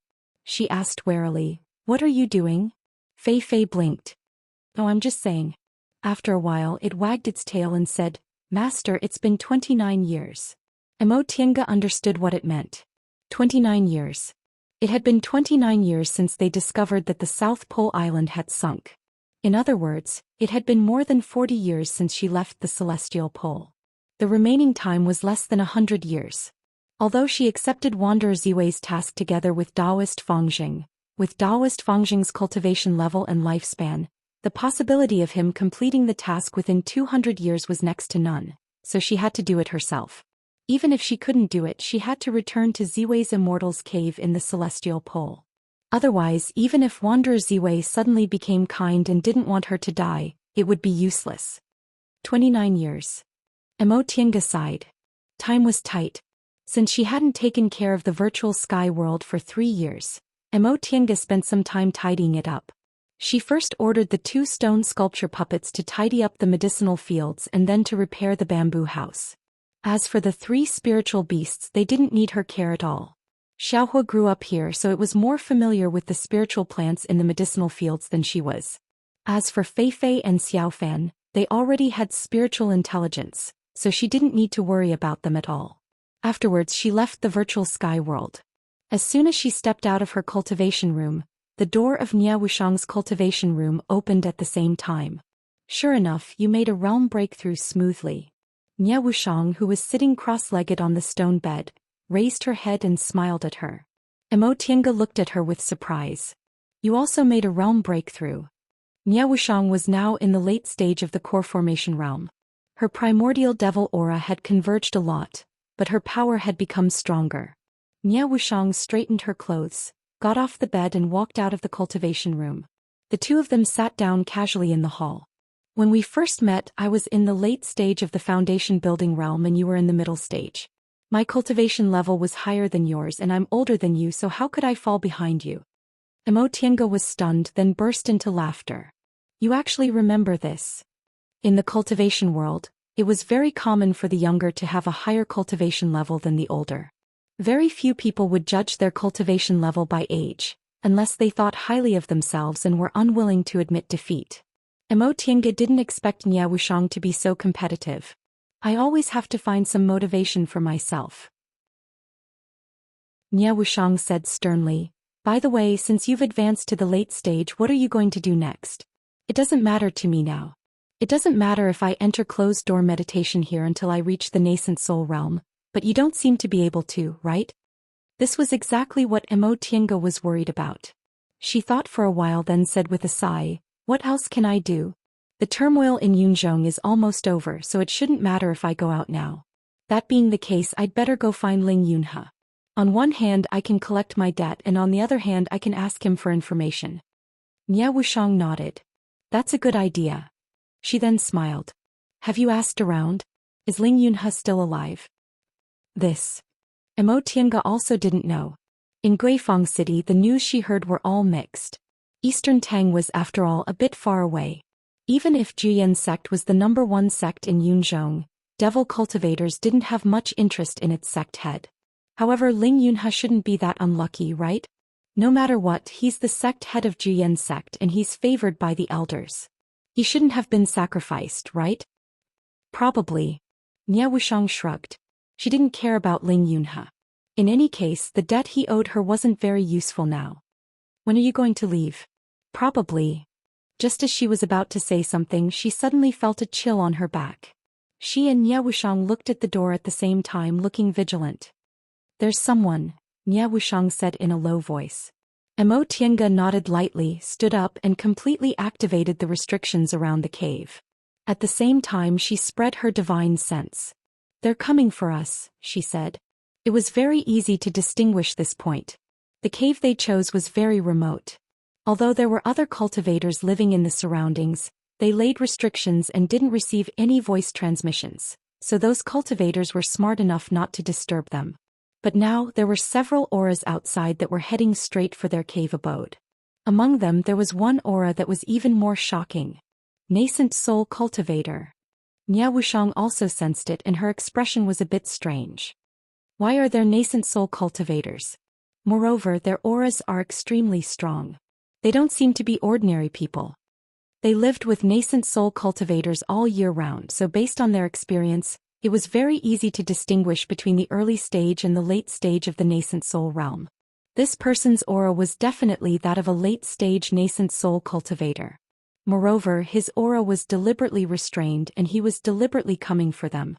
Now they wouldn't believe it if they said they were being too sensitive. As expected, those people finally stopped in front of their cave abode. Ju Exin, the old monk on the lotus throne, called out with his eyes closed. He didn't move at all. Yes, master. The middle-aged monk whose Buddhist name was Ju Exin answered respectfully. Without needing any instructions, he already stood out. Ju Exin stood in front of the cave's stone door and said loudly, "Benefactors in the cave, we monks from Mount Baifu's Huayan Temple take the liberty to ask for an audience." The monk's voice wasn't loud, but his breath was steady. His voice was like a heavy bell, entering the ears of the two people inside the cave. After a while there was still no movement. The monk spoke again. "Two benefactors, we are monks from Mount Baifu's Huayan Temple. We take the liberty to request an audience with you." His tone was neither hurried nor slow, but there was a hint of grandeur in it. A moment later the cave's stone door was finally opened. Two women appeared in front of the monks. One of them was black and the other was white, a Taoist and a devil. Mo Tiange stood half a step ahead of Nie Wuxiang. Her gaze swept over the monks in front of her and finally fell on the late-stage nascent soul old monk. She saluted him and said, "Greetings to Senior Buddhist. May I know why masters have graced us with their presence?" The late-stage nascent soul old monk still had his eyes closed and didn't answer. Monk Ju Exin, who shouted just now, also didn't say anything. All the monks' gazes fell on the young monk standing on the side with his head lowered and his palms clasped together. The tall young monk raised his head and his gaze fell on Mo Tiange. He took 2 steps forward and stood next to monk Ju Exin. Soon after he cupped his hands and saluted Mo Tiange. "Benefactor, do you still remember this poor monk?" Upon hearing what he said, Mo Tiange stared at the monk with a slight frown. This monk didn't look different from the others. He was wearing the same monk's robe and straw shoes, had a respectful attitude, and was in the early stage of the core formation realm. Among this group of monks he didn't stand out at all. However, when Mo Tiange looked at him she felt a sense of familiarity. This feeling wasn't strong, which meant this person definitely wasn't someone she had a deep impression of. Maybe they only met once or twice and it was a long time ago. Seeing that she didn't answer, the monk said again, 40 years ago when I was still in the middle stage of the foundation building realm, I offended Benefactor in Sky Snow City. Benefactor, do you still remember? 40 years ago, Sky Snow City. Mo Tiange hadn't seen many cultivators in Yunzhong, and Buddhist cultivators were even fewer. Upon hearing what he said, her eyes suddenly widened. So it's you. Seeing that she recognized him, the monk smiled. His attitude was still calm. I am. It's been many years since we last met. Benefactor, how have you been? Emo Tiange took a deep breath, then turned around and gave Nia Wushang a meaningful glance. Her meaning was, these people are coming for me. She already remembered who this person was. 40 years ago, there were two foundation building cultivators who tried to rob her in Sky Snow City. One of them spoke rudely and was killed by her, while the other one had a good character, so she let him go. It was from them that she obtained the inescapable net. Thinking about the inescapable net, Emo Tiange already understood why these people were looking at her. The inescapable net in her hands must be the sacred Buddhist relic left behind by Great Master Hui Yin. It wasn't an imitation, it was the real deal. She didn't answer. Instead, she shifted her gaze to the old monk Yuan Ho, whose eyes were still closed. The old monk had a smile on his face and a kind countenance, but he didn't say anything. May I ask who you are, great masters? The middle-aged monk Ju Exin chanted the name of Buddha, then said, Benefactor, we're disciples of Mount Baifu's Huayan Temple. This is this poor monk's master and also our temple's Puji the Venerable. His Dharma name is Wu Ming. This poor monk's Dharma name is Ju Exin, and these are my junior martial brothers. This is Ju Wu. In the end, he deliberately pointed at the young monk who spoke to her before. Emo Tiange nodded slightly. Although the other party didn't come with good intentions, his attitude was very polite, so she couldn't be rude. She cupped her hands and said, I'm from the outer endless sea. My surname is Qin and my given name is Wei. This is my good friend Tianqin. Presumably, Great Master's purpose in coming here has nothing to do with her, right? Chapter 430. Among Venerable Avidya's disciples, Juexin was obviously the one with the longest seniority, so he was the one who spoke for Venerable Avidya. Upon hearing Emo Tiange's words, Juexin said, So it's Benefactor Qin. Yes, we came to look for you. From what you said, I presume you know what we're here for. Emo Tiange said faintly, I didn't at first, but I guessed after seeing your junior martial brother. Juexin put his palms together and bowed. Since that's the case, I wonder if Benefactor Qin is willing to return the original item? Emo Tiange didn't answer immediately. She first looked at Juexin, then at Juexin, who had his head lowered, and finally at Venerable Avidya, who had been smiling with his eyes closed. Venerable Avidya was a respectful title in Buddhism. Only nascent soul cultivators with extraordinary strength could be granted this title. Ordinary nascent soul cultivators were only called venerables. It seemed this Venerable Avidya had an extraordinary position in Huayan Temple. However, she was very curious. Since this Buddhist cultivator's Dharma name was Avidya and his eyes were closed, could he really not see? Looking at the situation in front of her, Emo Tiange weighed the situation and said, Venerable Avidya masters, to be honest, if Master Juexin hadn't come, I would have long forgotten about this matter. Now that I've met Master Juexin, I know what happened that year was unusual. Seeing that Juexin wanted to say something, she raised her hand and continued, I'm not interested in other people's sect matters. However, I believe Master Juexin has already explained what happened that year to the other masters. Since that's the case, shouldn't you give us an explanation for the items you're asking for? Her words were neither servile nor overbearing. She didn't become submissive because of Venerable Avidya's power, nor did she admit that they were unlucky because they had more people. For a moment the monks were speechless. Juexin probably also felt it was inconvenient to answer, so he turned to look at his master behind him. Venerable Avidya still had his eyes closed and a smile on his face. This made Juexin a bit uncertain. He turned back and said hesitantly, Benefactor Qin, this matter, Juexin. Venerable Avidya, who had been silent, suddenly said, Let Master say it. Juexin hastily turned around and bowed respectfully. Yes, Master. He then stood to the side. Benefactor Qin. Revered Wu Ming's eyes remained closed the entire time. His voice was neither fast nor slow. What happened in the past was related to the internal affairs of my temple, so it was inconvenient for me to explain it to you. I ask that you forgive me. This revered Wu Ming was a late-stage nascent soul cultivator, but he was actually so polite to a mere core formation cultivator. Emo Tiange was very surprised. Although she did not know much about Buddhism, she had been in Yunzhong for a long time. She knew that the rules of Buddhism were very different from those of Tao sects. Buddhist cultivators were very strict. Although the one with the highest cultivation level was still respected, they all judged right and wrong based on reason. It was also because of this that she had the guts to say these words in front of these people. However, she did not expect a late nascent soul cultivator like Reverend Vidya to treat others with such politeness.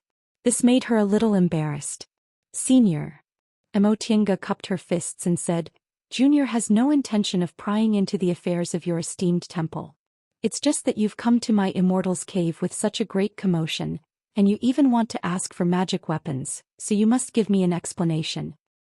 This old monk understands benefactor's intention. Revered Avidya had a smile on his face and a calm expression on his face. Normally it was my Huayan temple's disciples who offended benefactor first, so benefactor is not at fault. However, benefactor killed one of my temple's disciples and took away my temple's magic weapon, so this matter can be considered even. What do you think? Upon hearing what he said, Emotienga wrinkled her brows slightly. Just a moment ago, she thought this revered Avidya's attitude was amiable and didn't have the slightest domineering characteristic of late nascent soul cultivators. However, his words were rather thought-provoking. What happened that day was originally because two Huayan temple's disciples schemed against her first. Even if she killed both of them, it wouldn't be considered a mistake. However, she didn't kill them all. Not only did she leave a way out for Ju Wu, but she also didn't seize his Qiankuan bag. She only took away the magic weapon that schemed against her. She was already being merciful. That being the case, since this group of people came to ask for the magic weapon, they should apologize to her. However, this old monk said they offended her, so she also killed them and took their treasures, so they were even. This was a bit confusing, right and wrong.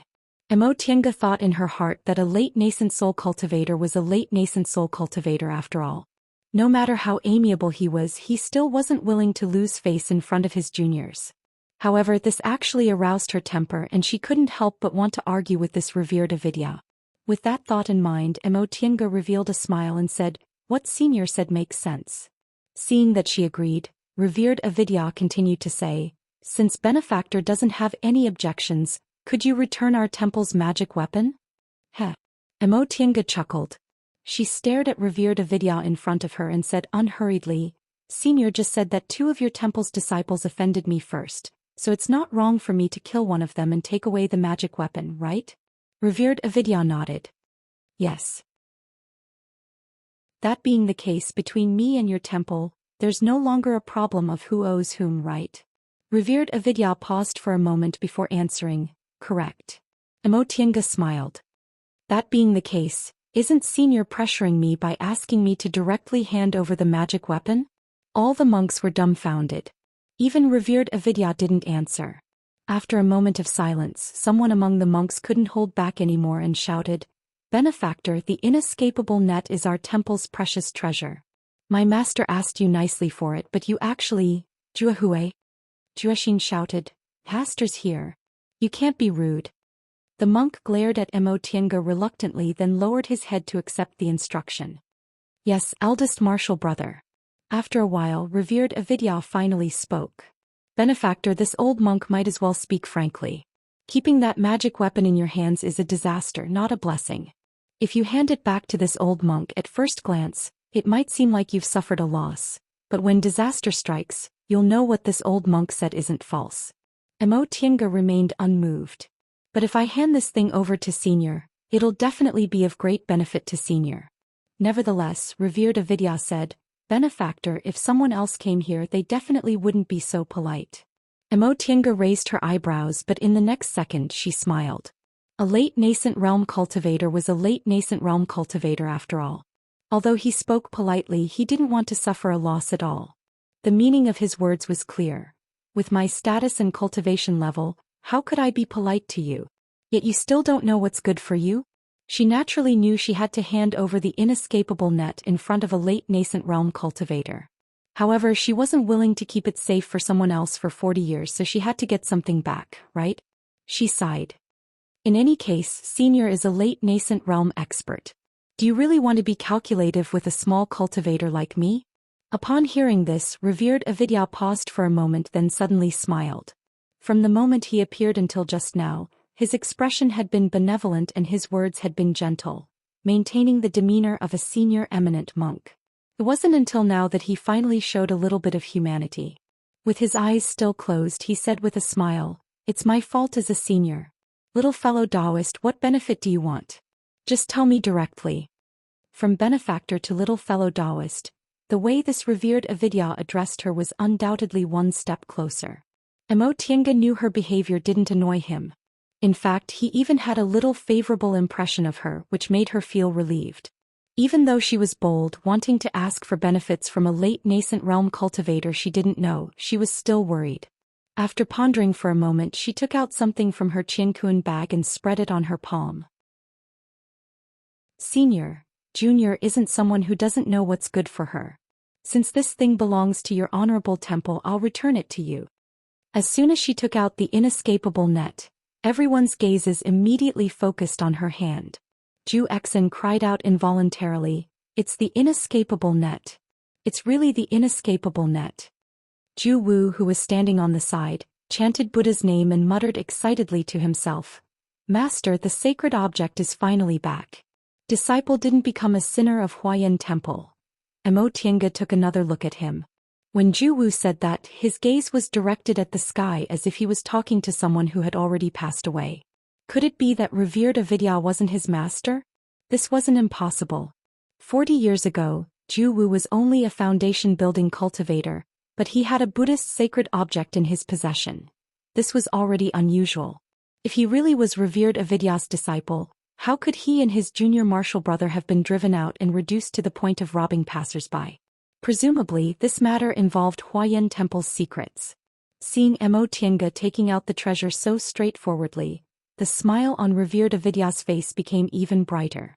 Buddhist light flashed on his right hand, and the inescapable net in Emotienga's hand flew up. In a flash, it was already in his hand. Revered avidya spread the object and carefully felt it with both hands. It seemed like his eyes really couldn't see. After a while, he raised his head and said with a smile while holding the inescapable net, "Since little fellow Taoist is so straightforward, this old monk can't be too stingy. Whatever you want, don't hesitate to say it." What he said made Emotienga feel relieved. Although this revered avidya was somewhat astute, in the end he was much more generous than those late nascent soul cultivators who used their power to oppress others. He didn't go back on what he just promised. She cupped her hands and said, "Junior wants to exchange some information from Senior." Revered avidya's smile was quite meaningful. Although his eyes were closed, Emotienga felt a sharp gaze on her. "Little fellow Taoist, you said before that you wouldn't pry into my temple's internal affairs, right?" "Of course." Emotienga's gaze fell on the inescapable net in his hand. She said calmly, "What Junior wants to know doesn't have much to do with your temple." Revered avidya was quite satisfied with her answer. He nodded and said, "That being the case, just say it." She thought for a while, then said slowly, "Junior once heard about the legend of the 5 saints in Yunzhong. Rumor has it that when the 5 saints passed away, they left behind 5 magic weapons, all of which were called holy objects. 2 of them were the heavenly devil pagoda and the inescapable net. May I know what the other 3 are?" Revered avidya paused for a while, then said, "This question indeed has nothing to do with my temple's internal affairs, so I can answer you. The other 3 holy objects of the 5 saints are Saint Guizhen's soul-restricting bead, Master Zhou's nameless book, and Friazi's Fuxing sword." Emotienga took a deep breath, then asked, "Rumor has it that these 5 holy objects can open the mysterious space in the Sea of Returning Ruins. Is that true?" Upon hearing this question, revered avidya smiled slightly. "I can't answer this question accurately. I can only tell you that the 5 holy objects have other uses and are also related to the Sea of Returning Ruins. But whether they're used to open the mysterious space or for other uses, I don't know." After a pause, revered avidya asked again, "Little fellow Taoist, do you have any other questions?" "No." Emotienga bowed respectfully. "Thank you for telling me, Senior." Revered avidya smiled. He was about to say something, but in the next second his smile disappeared and he looked up at the sky. At that moment, Emotienga heard a deep voice coming from the sky. "Old monk avidya, why didn't you say hello when you came to my Guifeng city?" Chapter 431. Emotienga raised her head and looked at the source of the voice. Before long, a group of people appeared out of nowhere in the sky filled with devil aura. Late-stage nascent soul. Nia Wushang murmured, her eyes falling on the leading cultivator. If they weren't sure this person was in the late stage of nascent soul, they would never think he was Guifang City Lord, one of the 3 great devil monarchs of Yunzhong demonic path. This Guifang demonic monarch looked like he was in his 30s or 40s. He was thin, had a pale face and had a gentle bearing. There was no devil aura on his body, but he was elegant like a teacher in the secular world. However, his momentum was extremely strong, not weaker than that of Venerable Avidya. In Guifang City, who could have such momentum except for Guifang demonic monarch? Moreover, Emotienga saw Yang Qingji standing behind him at a glance. Fellow Taoist Guifang. The moment he noticed Guifang demonic monarch, Venerable Avidya had already put away the inescapable net. He put his palms together with a smile and said, "I'm just passing by. I have important things to do, so it's not convenient for me to meet you." Hehe. Guifang demonic monarch's voice was a little hoarse, and he looked coldly at the Buddhist cultivators below. "Old monk Avidya, as Venerable Puji, it doesn't seem right for you to bring so many disciples into my Guifang city without greeting us, right?" The cities of the demonic path were different from the cities of the righteous path.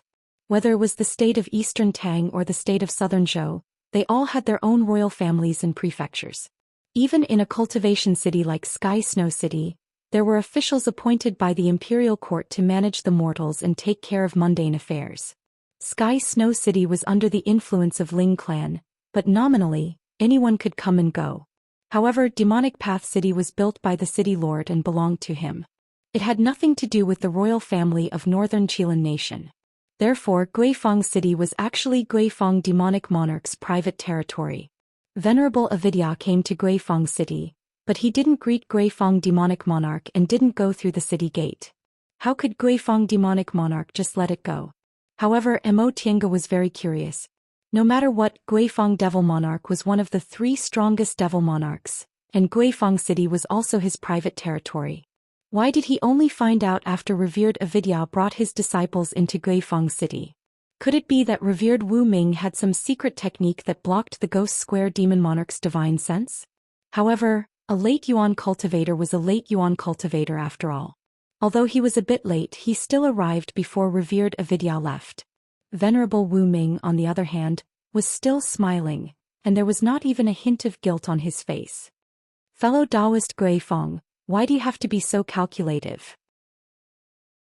This old monk will leave with my disciple right now. How about it?" "Humph."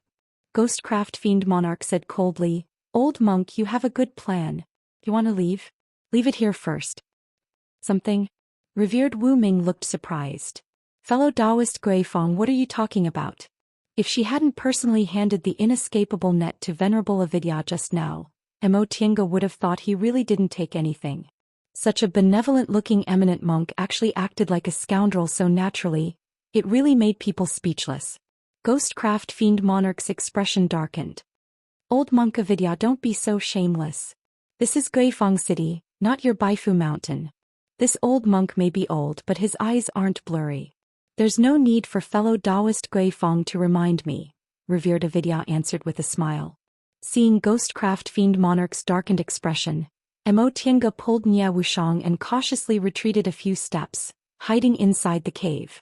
Fortunately, she already handed over the inescapable net. For Ghostcraft Fiend Monarch, they were basically insignificant characters. He didn't even spare them a glance. "It seems they'll most likely fight," Nia Wushang said softly as she looked outside with a bit of worry. Emotienga carefully closed the cave's stone door, then quickly laid a bunch of restrictions around the cave. "Will it work?" Nia Wushang expressed her doubts upon seeing her actions. Late-stage nascent soul cultivators. If they fight, they can raise the whole mountaintop to the ground. "They won't fight here," Emotienga said with certainty. "I'm just taking precautions." "All right." Nia Wushang nodded. This was Guifang City. How could Ghostcraft Fiend Monarch fight casually in his own territory? A battle between late nascent soul cultivators could possibly destroy an entire city. "Bald donkey." Ghostcraft Fiend Monarch's gloomy voice rang out. It seems you won't obediently hand over the thing if we don't fight. Revered Avidya's voice was still as calm as ever. Fellow Taoist Guifeng, this thing is our Buddhist sacred object. What's the use of it for you? If you give me face today, my Huayan temple will owe you a favor in the future. Isn't that good? Humph. Ghostcraft Fiend Monarch said coldly, you make it sound nice. The Heavenly Demon Tower is our Devil Path's sacred object, but didn't you Buddhist cultivators still come to snatch it?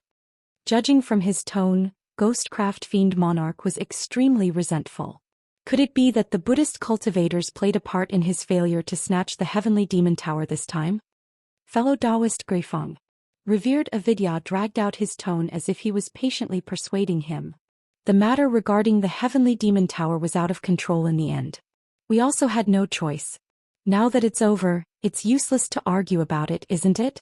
This old monk looks like an eminent monk, but how could he be so shameless? Nie Wushang said in a low voice. She could also be considered a devil path cultivator now, so she really couldn't stand Revered Avidya's behavior. Emotianga smiled. That depends on who he's dealing with. He doesn't mind showing the demeanor of a senior expert to insignificant cultivators like us, but when he's dealing with cultivators in the same realm as him, if he takes a step back, he'll be giving away his own benefits. Nie Wushang nodded, then said with a sigh, even if the Buddhist commandments are stricter, they're still cultivators after all. In front of benefits, they have to fight for it. Emotianga didn't say anything. Compared to other Taoists, the teachings of Buddhism were obviously gentler, but no matter how gentle it was, it had its limits. Revered Avidya didn't mind a junior like her negotiating conditions in front of him, and he was willing to give her some benefits. For him, she was still too insignificant. How could people haggle with ants? But in front of cultivators in the same realm as him, like Guifeng Demon Monarch, he wouldn't take half a step back. He couldn't give up something that a late-stage nascent soul cultivator fancied. If he retreated, he'd lose the benefits of himself and the entire Huayan temple behind him. Cut the crap. You snuck into my Guifeng city, so don't even think about leaving with that thing. Guifeng Demon Monarch was already impatient. When he said that, the two of them felt the spiritual aura pressure suddenly increase. Fortunately, Emotianga had laid a restriction before, so the spiritual aura pressure weakened a lot. Besides, Emotianga's soul-refining art had been cultivated to a very high level, and Nie Wushang had strong primordial devil aura in her body, so they weren't affected. Fellow Taoist Guifeng, don't be so anxious. Isn't it bad to fight and kill for no reason? Both of us lost a lot in the Sea of Returning Ruins last time. It's time for us to recuperate. Why should we waste our energy? You make it sound so nice. Guifeng Demonic Monarch said angrily, you have obtained the sacred item of Buddhism, so you are naturally satisfied. If I allow you to sneak into my Guifeng city and take away a sacred item, how can I have the face to live in this world? Old bald donkey, I'll give you two choices. One, will have a good fight outside the city.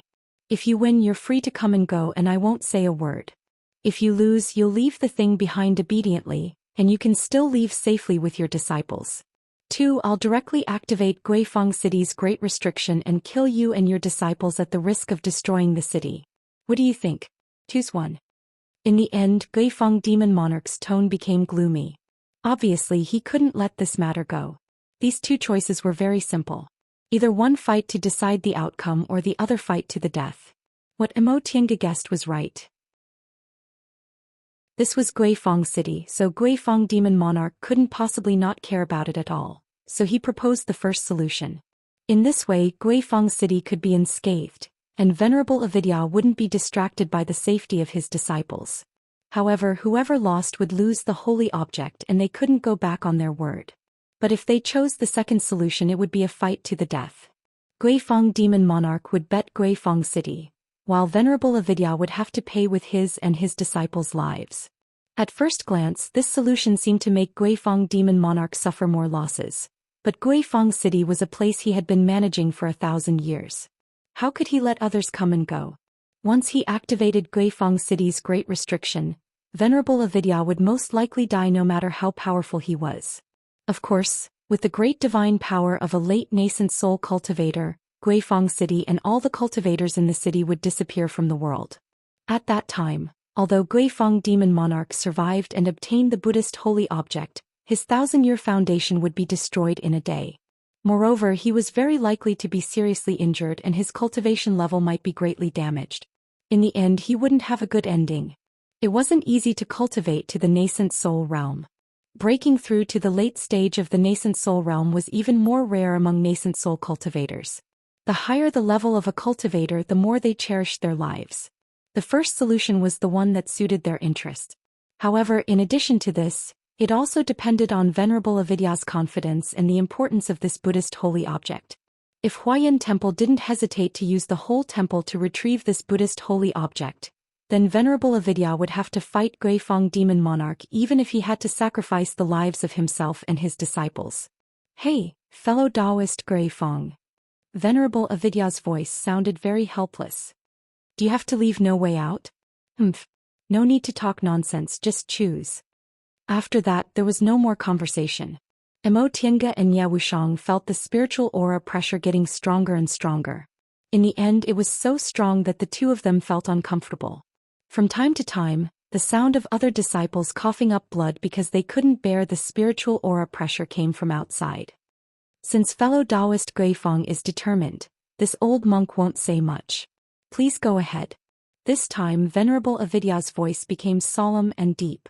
Both Mo Tiange and Ye Wushang's hearts skipped a beat. Could it be that Venerable Avidya chose the second solution? If that was the case, hiding in this immortal's cave would mean certain death. Before they could communicate, they heard Guifeng Demon Monarch's voice. "Old monk, it seems you have some sense of responsibility. Let's go."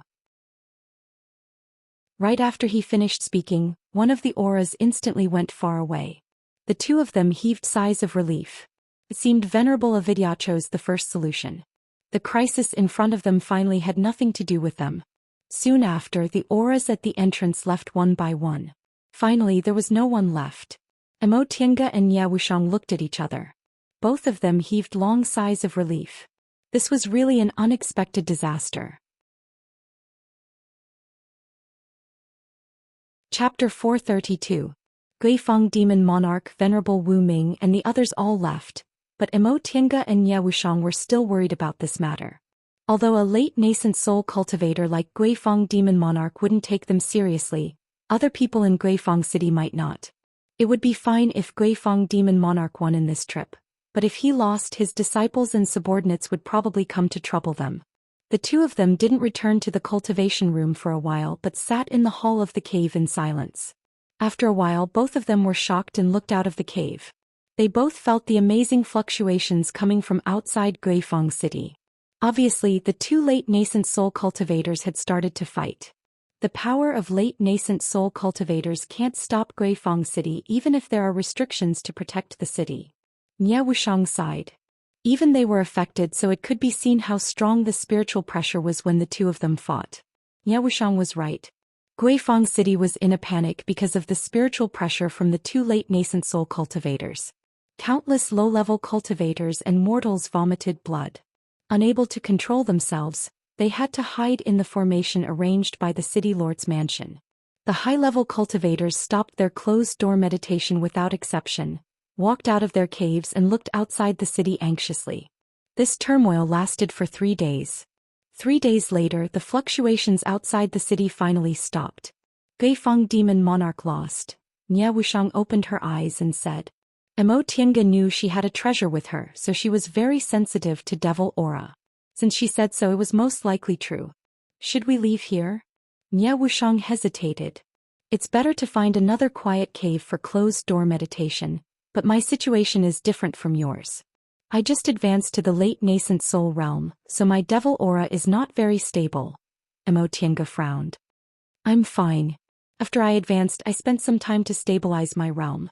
She pondered for a moment. In fact, we don't have to be so anxious. This matter doesn't have much to do with us. Even if someone comes to trouble us, they won't go too far. Ye Wushang answered absent-mindedly. Logically speaking, although she was already in the late stage of the core formation realm, she was of no value to Guifeng Demon Lord, a cultivator in the late stage of the nascent soul realm. And with the way Guifeng Demon Lord governed Guifeng City, he should not vent his anger on her. His disciples and subordinates should not go too far either. If that was the case, she didn't mind enduring it for a while. Emo Tiange stared at her. She hesitated for a moment, but in the end she didn't say anything. This matter originally had nothing to do with Nia Wushang. If the two of them didn't live together, it wouldn't have implicated her. However, they had reunited in a different place and had been companions for so many years, so they already regarded each other as friends. If she apologized, it would be too formal. By the way, how did you get a Buddhist holy item? Why haven't you mentioned it all these years? Nia Wushang asked in bewilderment. Regarding this matter, Emo Tiange could only smile bitterly. If they didn't come looking for me, I really wouldn't have known that this thing was actually a Buddhist sacred object. If I knew, I definitely would have concealed my identity and hid. How could I have let them track me all the way here? Soon after, she briefly told Nia Wushang what happened 40 years ago. After figuring out the cause and effect, she wasn't surprised that the Buddhist cultivators tracked them here. That year, after she seized the inescapable net, she lived in Sky Snow City for a while, then went to Carefree Valley, Starfall City, and finally settled in Guifang City. All these years, although her whereabouts were uncertain, she never disguised herself or changed her name. She also didn't deliberately hide in public places. Since Huayan Temple was a big cultivation group, it had its own way to find her. After listening to her, Nia Wushang said, I see. It seems that Jiawu isn't ordinary. How could an ordinary disciple casually go out with a sacred object? Moreover, he was driven out back then, but now he's following revered Wu Ming. Not only has he advanced to the core formation realm, but he's also very dignified. I'm afraid what happened back then was related to the internal strife of Huayan Temple. Emo Tiange was a disciple of a big cultivation group, so she knew more about this kind of internal strife than Nia Wushang. She could almost deduce what Jiawu experienced back then. Since she had nothing to do, she could inquire about what happened to Huayan Temple in the past. After they finished talking about this matter, the two of them didn't say anything, but neither of them had the intention to return to the cultivation room. The Five Saints and the legend of the Five Saints were originally just rumors to them. But now, such an incident happened right before their eyes and they were almost involved in it. Emo Tiange in particular had a lot on her mind. She originally thought the inescapable net was an imitation, but it turned out to be the real thing. Then what about the Fuxing sword? She asked revered Wu Ming what the 5 sacred objects were because she had a strong premonition. Revered Wu Ming's answer was both within her expectations and beyond her expectations. It was within her expectations because she had a premonition that the Fuxing sword might also be one, and it turned out it really was. It was beyond her expectations because she originally thought the legend of the 5 saints was very far away from her, but it turned out she actually had 2 sacred objects. Then she immediately remembered that many people knew she had the Fuxing sword in her hands. When she exchanged for the Fuxing sword from Devil Monarch Shenyue, there were 7 cultivators in total. Those cultivators were scattered all over Yunzhong, and many of them were disciples of big cultivation groups. Not good. Emo Tiange suddenly thought of something and stood up abruptly, drenched in cold sweat. What's wrong? Nia Wushang looked at her in confusion. Yang Qingji, Emo Tiange muttered. Yang Qingji knows. Nia Wushang frowned, not understanding what she meant. You mean Yang Qingji knows us? What's the big deal? We don't have any grudges against him, right? No. Emo Tiange shook her head with a pale face. Emo Tiange shook her head with a pale face. Do you remember what the 5 holy artifacts revered Avidya mentioned just now? Of course I remember. In addition to the Heavenly Devil Tower and the Inescapable Net, there's also the soul-restricting bead, Wu Ming Lu, and the Fuxing sword. Do you think the soul-restricting bead is the one in Ling Yunhe's hands? She thought for a moment, then shook her head. It shouldn't be, right? If the soul-restricting bead is a sacred object, how could it be taken away from the cultivation group by a core formation cultivator? I don't care whether Ling Yunhe's soul-restricting bead is the one or not. Emo Tiange sat down again and held her forehead. What I want to tell you is that the Fuxing sword is in my hands. Clang. The teacup Nia Wushang just picked up fell on the table. She suddenly looked up at Emo Tiange, narrowed her eyes and said in disbelief, What did you say? I said one of the 5 sacred objects, the Fuxing sword, is in my hands. Emo Tiange slowly repeated, and Yang Qingji knows about this. Nia Wushang didn't need to say anything else. In an instant her complexion turned deathly pale. In that case Before she could finish, she suddenly grabbed Emo Tiange's sleeve. Then what are we waiting for? Let's go before they come. Go. Emotianga smiled bitterly. Guifang City is the real inescapable net with a late-stage nascent soul cultivator guarding it. Where should we go? There was still only one answer. Enter the virtual sky world. But in that case she would have to face the problem of how to explain to Nie Wushang. Upon hearing that, Nie Wushang let go of her hand dejectedly. Right. If they've already noticed us, then wait. She looked up and asked. When revered Wu Ming answered this question, Yang Qingji wasn't there, right? Right. Emotianga hesitated for a moment. But if revered Wu Ming knows, doesn't Guifang Demon Monarch know? Then think about it. When Yang Qingji first knew you had the Fuxing sword, did he have any special reaction? Emotianga thought for a moment, then shook her head. I exchanged the Fuxing sword from a devil cultivator. At that time there were several core formation cultivators present. If they knew, how could they let me exchange it? At that time, in their eyes, the Fuxing sword was just a very useless ancient treasure that lost its former power but was still very famous. Nie Wushang breathed a sigh of relief. You see, Yang Qingji didn't know at that time, so Guifang Demon Monarch didn't tell him before. Maybe he still doesn't know? Emotianga pondered silently. During this period of time, it was really hard to say whether Guifang Demon Monarch told Yang Qingji or not. In the past few decades, the Heavenly Devil Tower caused turmoil in the whole of Yunzhong, and the legend of the 5 saints of Yunzhong became widely known. Under such circumstances, the 5 sacred objects, which were originally very secretive, became an interesting anecdote passed by word of mouth among Yunzhong cultivators. It wasn't impossible for those late nascent soul cultivators who knew the secret to tell their juniors about it. No, if Yang Qingji knew the Fuxing sword was one of the 5 sacred objects and she was in Guifang City, how could he have waited until now and not come to ask for it? That meant Yang Qingji most likely didn't know about this. Thinking up to this point, Emotianga felt a little relieved. Up until now, no one had come to trouble her. At the very least, it showed that the several cultivators who knew she had the Fuxing sword didn't know it was one of the 5 sacred objects. However, this incident reminded her of something. Those people didn't know now, but what about in the future? Among those 7 people, there were many disciples from big cultivation groups, and among them were people like Han Shizhi, who was both scheming and had a high status. It was very likely they would participate in the secret affairs of their cultivation groups. At that time, if they knew she had the Fuxing sword, they definitely wouldn't be polite and would go to her door to snatch it. In that case, I should be safe for the time being.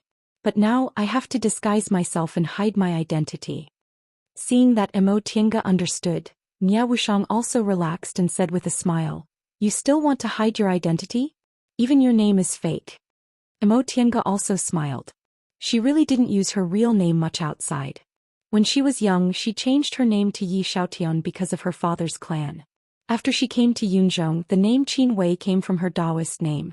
Although she wasn't the same as before, she never lost the sense of crisis she had when she was young. In fact, you don't have to worry too much. I know a little about disguise, so I can teach you. After this matter is over, you should leave Guifang City as soon as possible, disguise yourself and hide in the secular world. Presumably, they won't be able to find you no matter how strong they are.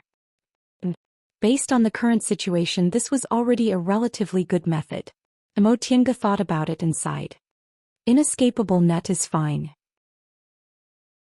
I got it by accident and it was the original owner who came to ask for it, so I'll just hand it over. However, I got this Fuxing sword fair and square, so I'm really not willing to let them have it so easily. Otherwise, as long as I handed the thing over, I wouldn't have anything to do with it. Nie Wushang curled her lips. What are you talking about? You're good at everything, but you're too unambitious. If there's something good, it'll be a waste not to take it, and it'll be a waste not to snatch it. Whoever is stronger and luckier will get it. Unless it's absolutely necessary, why should I give it to them? Emotianga smiled bitterly. Although she had left Master Song Feng, Nie Wushang's way of thinking was deeply influenced by Master Song Feng, who was much more overbearing than her. In fact, she didn't want to give it to them, but she was more afraid of trouble. In any case, as long as the Fuxing sword was in her hands, danger would always follow her. After a few days, if Guifang Demon Monarch didn't come to trouble her, she could leave Guifang City. In addition, she also had to find a chance to go to Nanzhou and see Venerable Avidya. When she handed the inescapable net to Venerable Avidya, She still had a question she wanted to ask, but it wasn't convenient for her to say it out loud, so she just transmitted her voice to him, saying she would ask him in private. Later, Guifeng Demon Monarch just happened to arrive, so Venerable Avidya didn't answer. However, since she handed over the inescapable net so straightforwardly and didn't make any excessive requests, Venerable Avidya presumably wouldn't refuse. Just as she thought about this, Nya Wushang suddenly raised her eyebrows and said, "Someone's coming." Chapter 433. The aura was getting closer and closer. The newcomer didn't seem to have any intention of hiding his tracks and just walked slowly towards their cave. He was in the middle stage of the core formation realm and he was alone. Yang Qingji. Emo Tiange and Nya Wushang looked at each other and guessed at the same time. The answer was soon revealed. Yang Qingji's voice came from outside. "Fellow Taoists, old friends meet again. You don't mind meeting me, right?" Yang Qingji's real voice was clear and a little sharp, but his attitude was always so arrogant. His voice, which was supposed to be pleasant to listen to, always had a hint of impatience in it, which made people unhappy. Nya Wushang asked with her eyes. Emo Tiange pondered for a while then nodded. Yang Qingji coming alone was already very clear. He shouldn't be looking for trouble. Although they didn't have any friendship with Yang Qingji, they didn't have any grudges either. After Emo Tiange removed the restriction, Nya Wushang opened the cave. Yang Qingji was standing outside, dressed in black without a mask and without any magic weapon in his hands. Seeing the two of them, he first nodded to Emo Tiange. "Fellow Taoist Qin." Emo Tiange smiled. He was so casual so she didn't salute him. "Fellow Taoist Yang, long time no see." Then Yang Qingji's gaze fell on Nya Wushang. His eyes were cold. After staring for a while he said, "You must be fellow Taoist Tonkin, right? I didn't know fellow Taoist Tianan was a woman disguised as a man." Nya Wushang wasn't wearing a mask or a disguise, so her gender was obvious at first glance. She also didn't want to hide it anymore. That day in Carefree Valley, she just happened to disguise herself to avoid being tracked by Tianyan sect. It wasn't intentional. "Fellow Taoist Yang has a good eye," Nya Wushang said faintly, not intending to oppose him. In Carefree Valley she only mocked Yang Qingji because she disliked his behavior. She really didn't need to remember such a trivial matter until now. Unfortunately, Yang Qingji obviously didn't think so. He raised the corner of his mouth, looking like he was smiling, but his eyes were gloomy and his voice was full of sarcasm. "I really can't tell. Fellow Taoist Tiankin not only has a fake appearance, but also a fake gender and cultivation level. You're obviously a devil cultivator, but your disguise is so flawless. I just don't know if his name and identity are also fake." Upon hearing such provocative words, Nya Wushang just indifferently glanced at him and said, "Whether it's true or false, what does it have to do with fellow Taoist Yang? Fellow Taoist Yang is so free, why don't you think about how to take back the sacred object?" Yang Qingji was fuming with anger at her attitude. She was clearly mocking him for not doing his job properly. It was childish and ridiculous. Emo Tiange sighed inwardly. She hadn't seen him for several decades, but why was this fellow Taoist Yang still so angry? Aside from mocking her a few times, Nya Wushang hadn't really offended him. "Fellow Taoist Yang," she promptly interrupted, "it's been many years since we last met. I wonder if fellow Taoist has any important matters to discuss with me this time?" Hearing her voice, Yang Qingji became a little more rational and he said lightly, "You two have been in Guifeng City for many years, but I didn't know. Today I specially came to pay a visit. Fellow Taoist Qin, you don't have any objections, right?" Emo Tiange paused for a moment then said, "Of course I don't have any objections." He thought to himself, why are Yang Qingji's words so unpleasant? If you want to visit, then visit. Would it kill you to say some polite words? "Fellow Taoist Yang, please come in. This immortal's cave is simple and crude, so I'm sorry for not being a good host. Please don't take offense." Hearing what Emo Tiange said, Yang Qingji swaggered into the immortal's cave and sat down. He still didn't say any polite words. However, no matter how rude he was, Emo Tiange didn't mind. It was fine as long as he didn't come for the supporting sword. The three of them sat down. Yang Qingji sized up this simple immortal's cave with a critical gaze. Nya Wushang was bored and Emo Tiange was full of doubts. After a while, Yang Qingji finally finished sizing up the place. He picked up the teacup and took a sip, then said, "Fellow Taoists, since you came to Guifang City, why didn't you come to say hello? If it weren't for this coincidence, I wouldn't have known you two were here." Mo Tiange smiled and said, "Presumably your master has already investigated. When fellow Taoist Tiancan and I came here, we were both injured and were looking for a place to recuperate. Later, Yunzhong was in chaos, so it wasn't convenient for us to disturb you." Yang Qingji looked a little uncomfortable when he heard the word investigated. He said he came to visit, but in fact he was ordered by his master to see if there was anything unusual about these two people. After all, things like Buddhist sacred objects were obtained from them, so he had to be cautious. While he was drinking tea with his head lowered, he secretly glanced at Mo Tiange and Ye Wushang.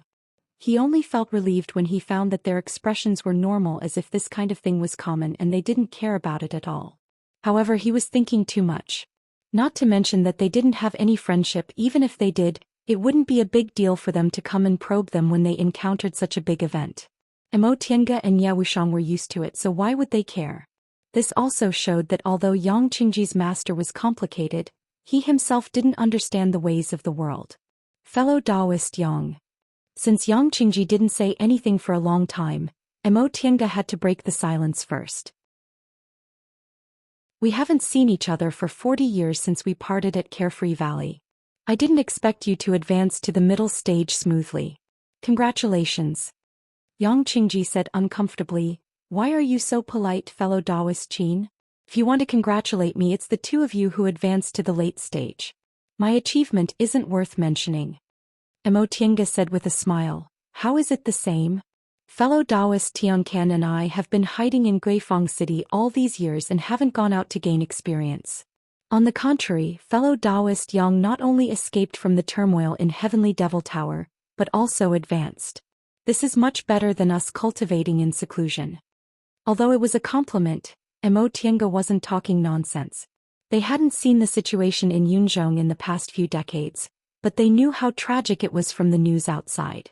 It wasn't easy for Yang Qingji to survive in this kind of turmoil and even advance successfully. Yang Qingji's expression became a lot better after hearing this. He showed a slight smile and said, "Fellow Taoists, you're busy, so I won't waste your time. In fact, I came here for 2 reasons. First, I reunited with an old friend, so I came to visit. Second, fellow Taoist Qin actually has a Buddhist sacred object in your hands. I'm very curious, so..." "I see." Mo Tiange's expression was calm. She said with a smile, "In fact, I also think this matter is very inconceivable.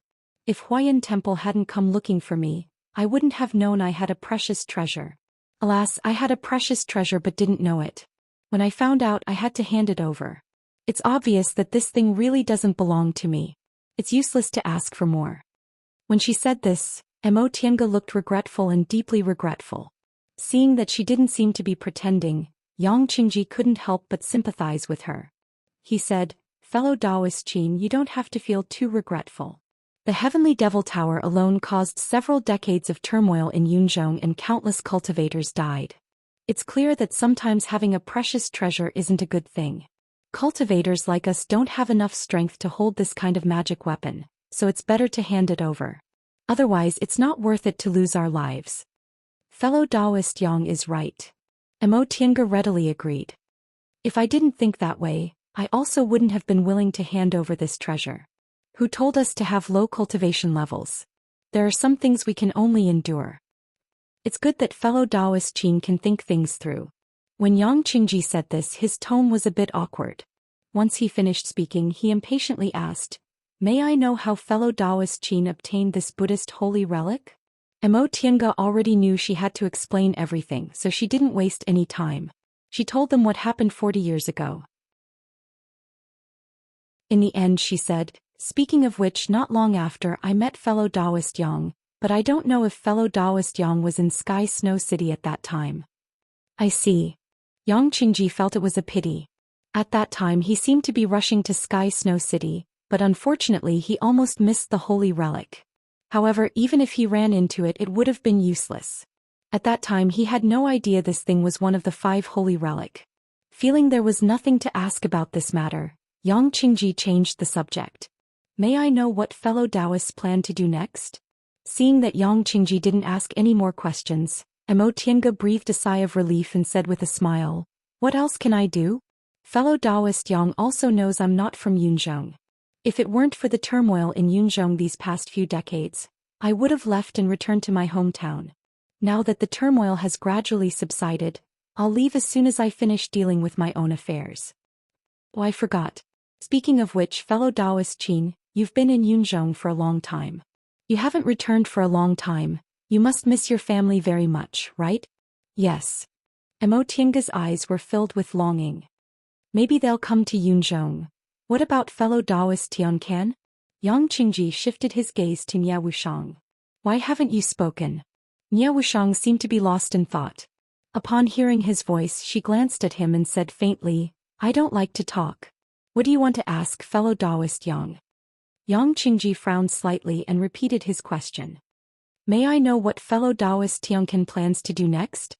Do you want to leave Greifang City?" Nie Wushang was silent for a moment before she answered, "I can't answer fellow Taoist Yang for the time being. I've always done things as I please. I might leave tomorrow or I might stay here for a few more years." She really couldn't make up her mind. Although the matter of the Buddhist holy relic had nothing to do with them, it was hard to say what consequences it would have. But if she left in her current state, it wouldn't be appropriate. Seeing that the atmosphere was a bit strange, Mo Tiange smiled and said, "Fellow Taoist Yang only asked about us, but I wonder what your plans are? We've been in Greifang City all these years.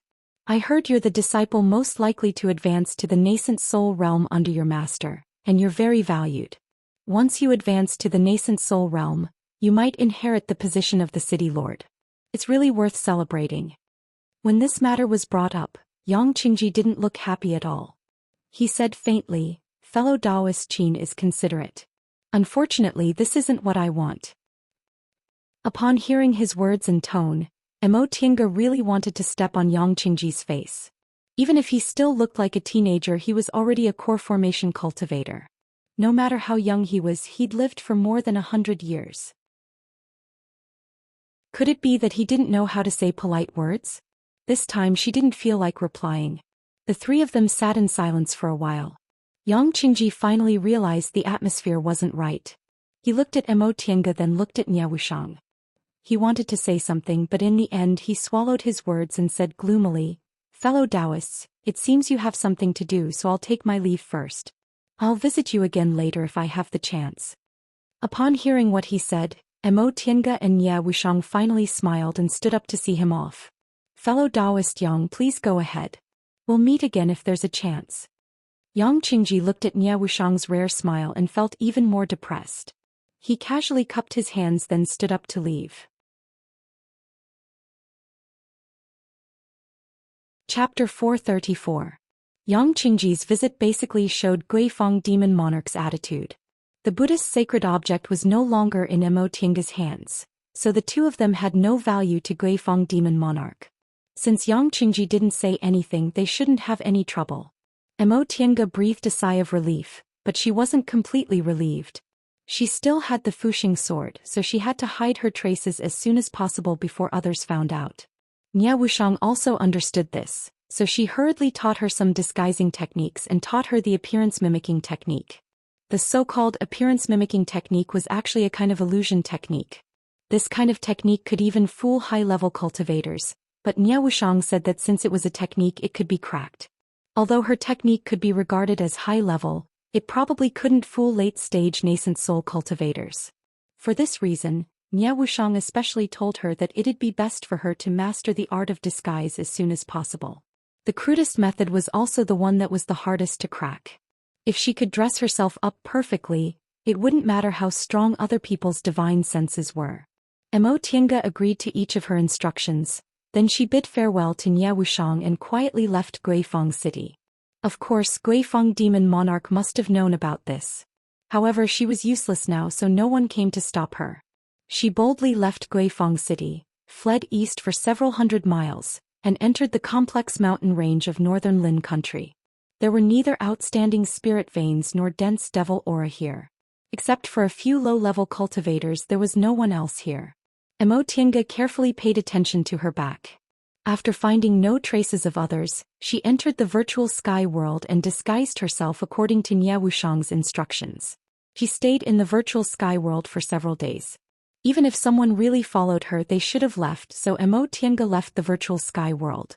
At this time she already looked like a young scholar. Although Nie Wushang said her appearance-mimicking technique couldn't fool late-stage nascent soul cultivators, Mo Tiange still used it. First, she was a bit shorter than Nie Wushang, which made it easy for her to arouse suspicion if she disguised as a man, but it was basically useless if she disguised as a woman. Second, she had the spirit-concealing pendant, which, when used with the appearance-mimicking technique, might be able to fool high-level cultivators. Besides, late-stage nascent soul cultivators were as rare as phoenix feathers and unicorn horns. There were only 4 or 5 in the Celestial Pole. Even if there were more in Yunzhong than in the Celestial Pole, there were at most 10 or so. How could they be encountered so easily? As long as she did not reveal the matter of the Fuxing sword, no one would see her even if she wanted to. After transforming, Mo Tiange swaggered out of the northern Chilan country's mountain range and entered the market. She didn't hide her cultivation level. Although core formation cultivators were high-level cultivators in Yunzhong, they weren't rare. This way she could avoid being disturbed by low-level cultivators. Once she returned to Eastern Tang, she randomly chose a cultivation town near the sea and inquired about the South Pole Island. Sure enough, very few people knew about the South Pole Island. After asking many people, a cultivator who had just returned from the North Pole Island told her that the South Pole Island had already sunk. This news was the same as several years ago. It seemed that the miracle didn't happen. The South Pole Island really disappeared. Mo Tiange had long been mentally prepared for this, so she wasn't too depressed. She quickly pulled herself together and continued to inquire about information. Actually, she could have gone to the Jian sect to ask for information while she was collecting the debt from Ling Yunhe. Or she could have gone to Nanzhou's Baifu Mountain and asked revered Wu Ming for advice. However, she didn't dare to rashly reveal her identity because of the Fuxing sword, so she could only put this matter aside for the time being. Deepwater City was a small city located on the edge of the North Sea. In terms of size, it was only slightly bigger than an ordinary town. In terms of power, there was only one small and medium-sized cultivation group with an early-stage nascent soul cultivator in the surrounding area. However, this small city was very prosperous because it happened to be located on the edge of the North Sea, across the sea from the North Pole Island. No matter how rich a place was, a teleportation formation was still too expensive for low-grade cultivators. Thus, crossing the sea became their choice. Moreover, there were many low-level sea beasts in the sea area near Deepwater City, so some low-level cultivators made a living by hunting beasts in the vicinity. Relying on these low-level cultivators, Deepwater City gradually prospered and became a small beast core trading market on the edge of the North Sea. Over time, even some high-level cultivators who were too lazy to go to the North Pole Island would come to Deepwater City to look for some special beast cores. The tea house in Deepwater City was particularly lively today. Most of the cultivators coming and going in a city were of the same standard. For a small city like Deepwater City, there wouldn't be many cultivators above the core formation realm coming and going like some big cities. Usually, only foundation building cultivators were in charge of the tea house in Deepwater City. Occasionally, a core formation cultivator would come and collect beast cores, which was why the tea house would be lively for a while. However, today's grand occasion wasn't like the past, which was caused by core formation cultivators collecting beast cores. Brother, make way, make way. A youngster in the 5th layer of the aura refining realm squeezed in from outside the tea house and shouted at the cultivator in front of him, "Excuse me, excuse me." The cultivator in front of him was unwilling to give way and only said, "Brother, first come, first served." The youngster blinked and said in puzzlement, "Brother, it only takes a while to appraise the beast cores, right? You've been crowding around here for a long time. Aren't you just here to watch the show?" "Beast cores?" The cultivator was surprised. "Didn't you inquire clearly? This time we're not here to collect beast cores." "Huh?" The youngster was puzzled. "Didn't we just hear that a core formation senior came to our Deepwater City? If he's not here to collect beast cores, what else is he here for?" A small city like Deepwater City was destined to have no high-level cultivators staying here. Those high-level cultivators were either just passing by or coming to collect special beast cores, There had never been an exception. Those who really wanted to collect high-level beast cores or hunt high-level sea beasts would directly teleport to North Pole Island, who would come to Deepwater City. Before the cultivator could answer, someone next to him interrupted. "Fellow Taoist, didn't you inquire about this before you came? This senior isn't here to collect beast cores. He's here to collect anecdotes." But the youngster was surprised. What's going on? Anecdotes? He couldn't be blamed for being so surprised. When they first heard about this, everyone had the same reaction. Which high-level cultivator wasn't busy with cultivation? What anecdotes? What was the use of hearing them? The senior said he's collecting these anecdotes to explore some secret places. Some things aren't strange just by looking at them, but if he collects them all together he might be able to find some wonderful places. His cultivation has reached a bottleneck, so he's traveling everywhere to collect anecdotes, hoping to find some clues that might help him break through the bottleneck. So that's how it is. The youngster was suddenly enlightened. He touched his head and said, "These seniors with profound cultivation levels really think more clearly than us. Isn't that so? If this senior didn't tell me, I would have never thought about it." The first cultivator agreed. The two of them chatted for a while and got a little closer to each other. The cultivator pulled the youngster forward and said, "Let's just listen here. This senior is very generous. As long as you tell him some rumors, he'll accept any medicinal pills or spirit stones he wants.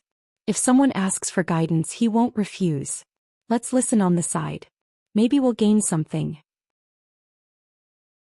Right after he said that, another person next to him made a gesture of silence and said in a low voice, "This senior is going to talk. Don't make a sound."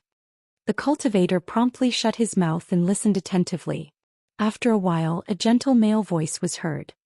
"There's nothing wrong with your cultivation level. What's wrong is your state of mind. Every time you advance, aside from improving your cultivation level, your understanding of the Tao scriptures teachings will also go one step further. Put down your cultivation for the time being and walk around. Once your understanding of the scriptures teachings has gone one step further, you can go back and cultivate." The foundation-building cultivator sitting on the other side of the long table was startled. He carefully savored it and suddenly understood. He cupped his hands and said, "Thank you for your guidance, Senior. Junior finally understands." On the other side of the long table, the gentle young scholar waved his hand and said, "This is your reward. No need to thank me." He then looked behind the foundation-building cultivator and asked, "Is there anyone else?" Me. Someone immediately squeezed in from behind. It was a man in his 30s, dressed in short clothes, and his cultivation level was in the aura refining realm. At first glance, it was obvious that he was a low-level individual cultivator who hunted sea beasts for a living in Deepwater City. If it was under other circumstances, he definitely wouldn't dare to be so presumptuous in front of a foundation-building cultivator. However, this core formation senior said that regardless of cultivation level, as long as the information he provided was valuable, he could exchange it for a reward. When the foundation-building cultivator saw this man leaning against him, he frowned. However, there was a core formation senior in front of him. Moreover, this senior had been smiling and didn't show the slightest bit of impatience, so he could only endure it. He cupped his hands and bowed to this senior before pushing the crowd aside and leaving the tea house. "Sit." The young scholar pointed at the seat in front of him and said, "Do you have any news?" The man cautiously sat down and glanced at the young scholar. A nervous expression appeared on his face and he timidly extended his hand. "Senior, Junior doesn't have any news, but Junior has a strange treasure in my hands. I want to show it to Senior. Are you interested?" The more he spoke, the softer his voice became. In the end, he consciously stopped talking and looked at the young man in front of him with unease. This senior clearly said he came here to collect strange news and not to exchange for items. His behavior was already considered a violation of the rules. If this senior got angry, then sure enough, when he heard what he said, the young scholar slightly furrowed his brows. However, in the next moment his gaze still fell on the man's hand. This was a translucent red, sparkling and translucent stone that emitted a faint spiritual aura. For aura refining cultivators, this was indeed a treasure. However, for a core formation cultivator, this spiritual aura was a bit too weak. The young scholar was about to speak when he suddenly noticed something. He reached out and picked up the stone in the man's hand. After carefully examining it, he said, "This is fire obsidian. It can't be considered too valuable and it's also a bit too small. However, its quality isn't bad, so it has some value." Hearing what he said, the man was delighted and promptly nodded. "Senior has good eyes. When I took this stone to the shop to sell, they were only willing to pay 10 spirit stones. The shopkeeper didn't know what it was, so I never sold it. Senior, do you want it?" The young scholar thought for a moment, then said, "This thing is somewhat useful to me, so there's no harm in taking it. 10 spirit stones is indeed a bit low. With this kind of quality, it's probably worth about 100 spirit stones. Take a look. Do you want spirit stones or medicinal pills?" "About 100 spirit stones." The man was overjoyed.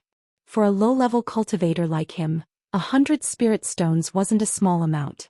However, when he looked at the several jade bottles and piles of spirit stones on the table, he gulped and cautiously said, "Senior, can I exchange them for medicinal pills?" The young scholar nodded. "Of course you can." As he said that, he pushed one of the jade bottles towards the man. "This bottle of medicinal pills is for aura refining cultivators to take. This bottle is worth about 180 spirit stones, so the value is about the same. Take it." Thank you, Senior, thank you, Senior." The man grabbed the jade bottle, put it into his chinkuan bag and repeatedly expressed his thanks. The young scholar waved his hand. "Go."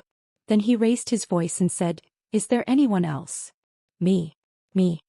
Seeing the man's encounter, some low-level cultivators who were originally just watching the fun also came forward. This senior was good-natured and generous. If they could exchange some medicinal pills worth a few spirit stones with him, they would definitely make a profit.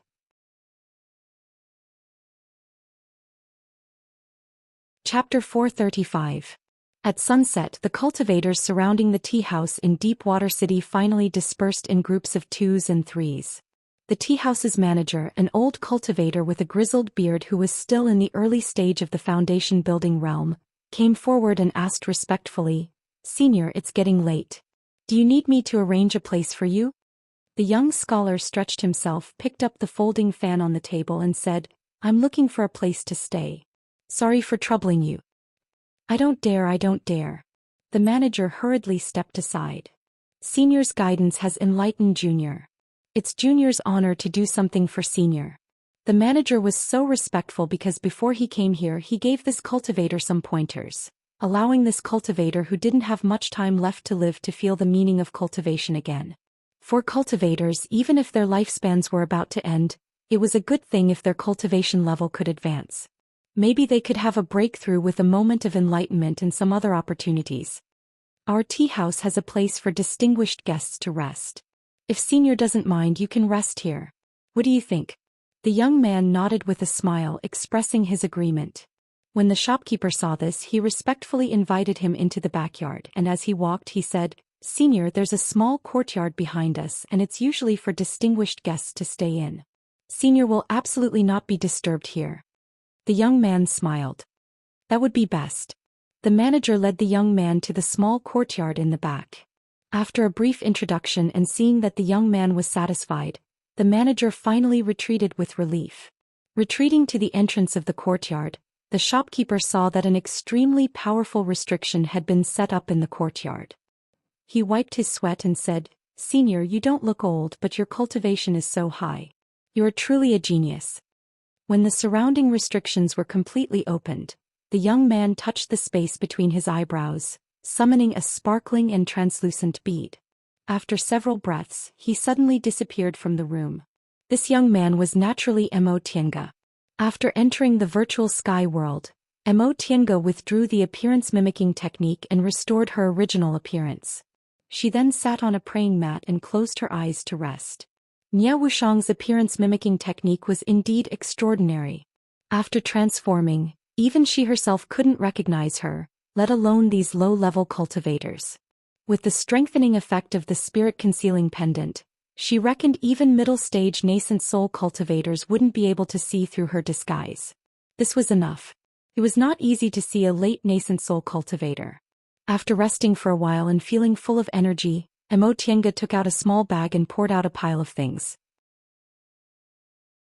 This was her harvest for the day. Although it was not valuable, there were some peculiar things that were rather interesting. After all, there weren't many strange things.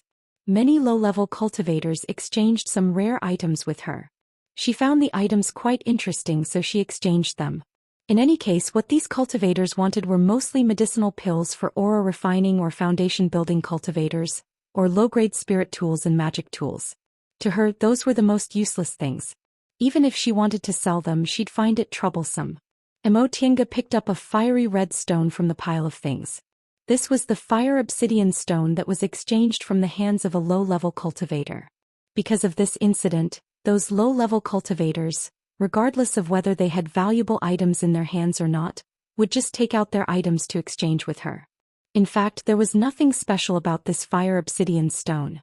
With this quality, it could only be sold for about 100 spirit stones in the celestial pole. Although it wasn't cheap, it wasn't rare either. The reason why she made the exchange was because she had never seen this thing since she arrived in Yunzhong. When she went shopping in Guifang City, a shop assistant told her he had never seen this thing before. Only then did she realize that fire obsidian might be a specialty of the celestial pole and couldn't be found in Yunzhong. But now she actually saw this thing in the hands of a low-level cultivator. Furthermore, these cultivators didn't know what this thing was, so this was a bit strange. This was the seaside, and this sea area was the natural moat between the celestial pole and Yunzhong.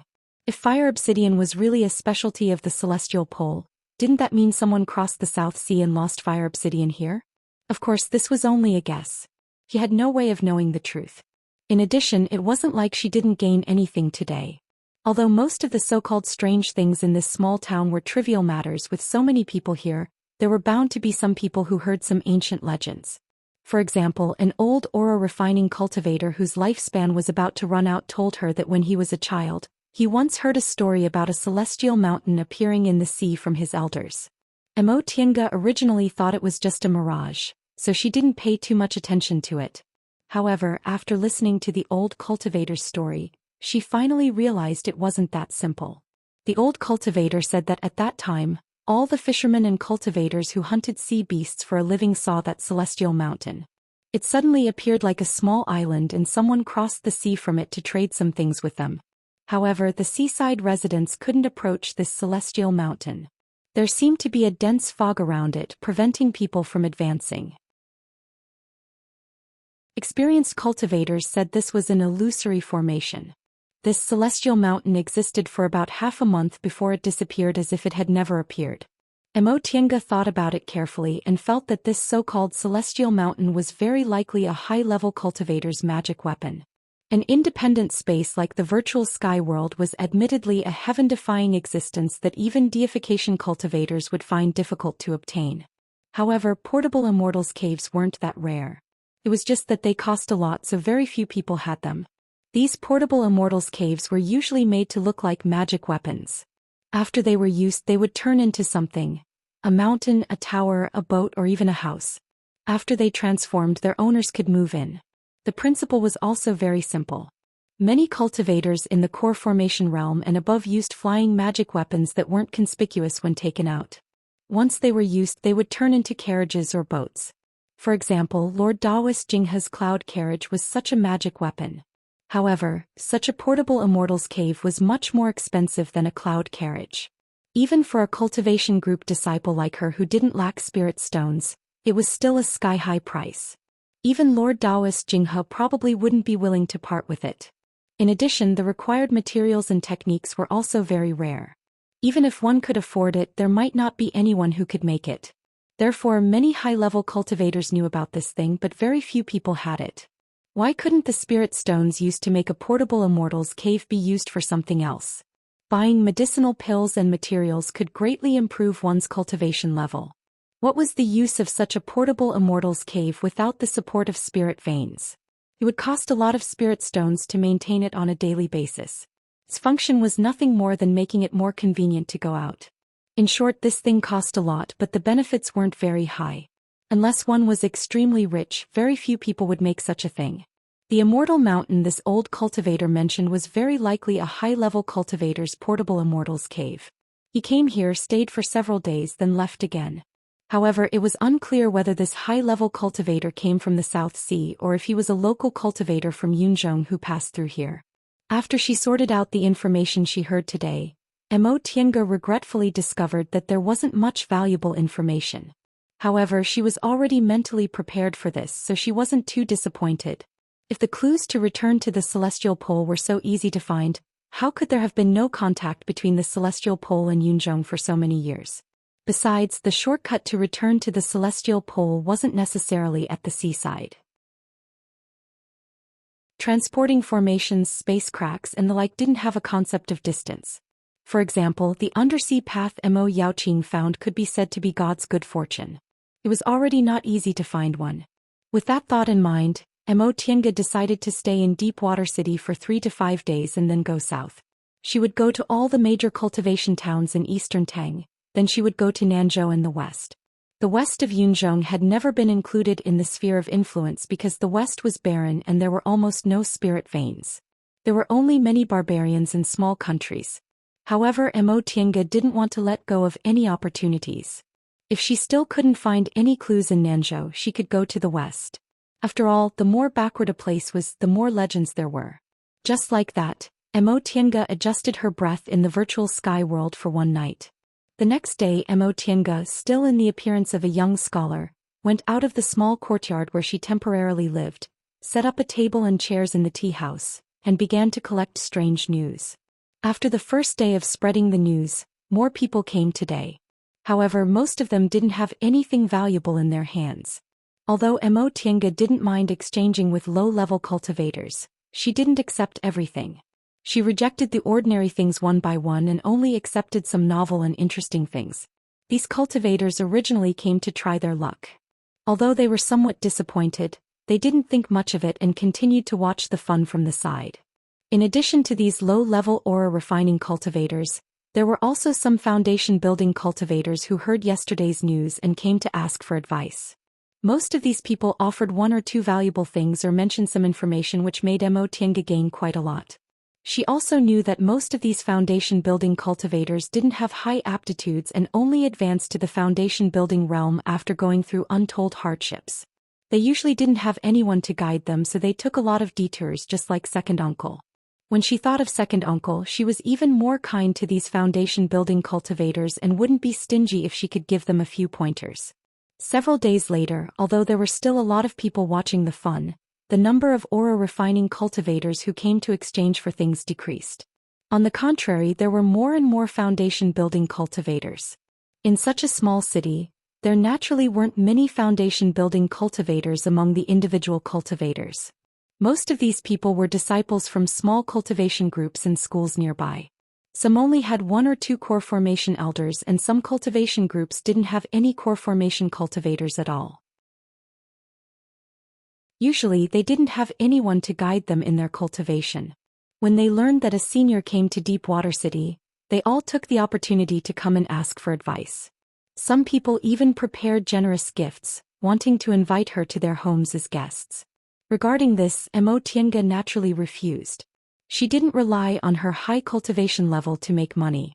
These foundation-building cultivators also knew that it wasn't practical for such a senior with a profound cultivation level to come to their cultivation group as a guest, so they didn't insist. They still offered generous gifts as long as she gave them some pointers. Regarding this, Mo Tiange wasn't polite and didn't hide anything. She accepted the gifts and gave them her advice with all her might. Later on, some core formation cultivators came to invite her. Mo Tiange still refused to go to their homes as guests, but she politely chatted with these core formation cultivators in the VIP tea rooms and traded goods with them. In the process, she made many new friends. Just like that, she stayed in Deepwater City for 7 or 8 days before she finally finished everything and set off again.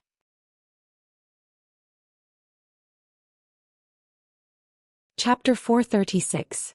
In the blink of an eye, another 10 years had passed. In these 10 years, Mo Tiange traveled all over Yunzhong. Starting from the small town in the north, she visited all the towns and cities in eastern Tang State that were just beginning to take shape. She then went to Nanzhou State and witnessed the peculiar phenomenon of Buddhism and Confucianism coexisting. Finally, she went to the west and lived in the barbarian land for several years.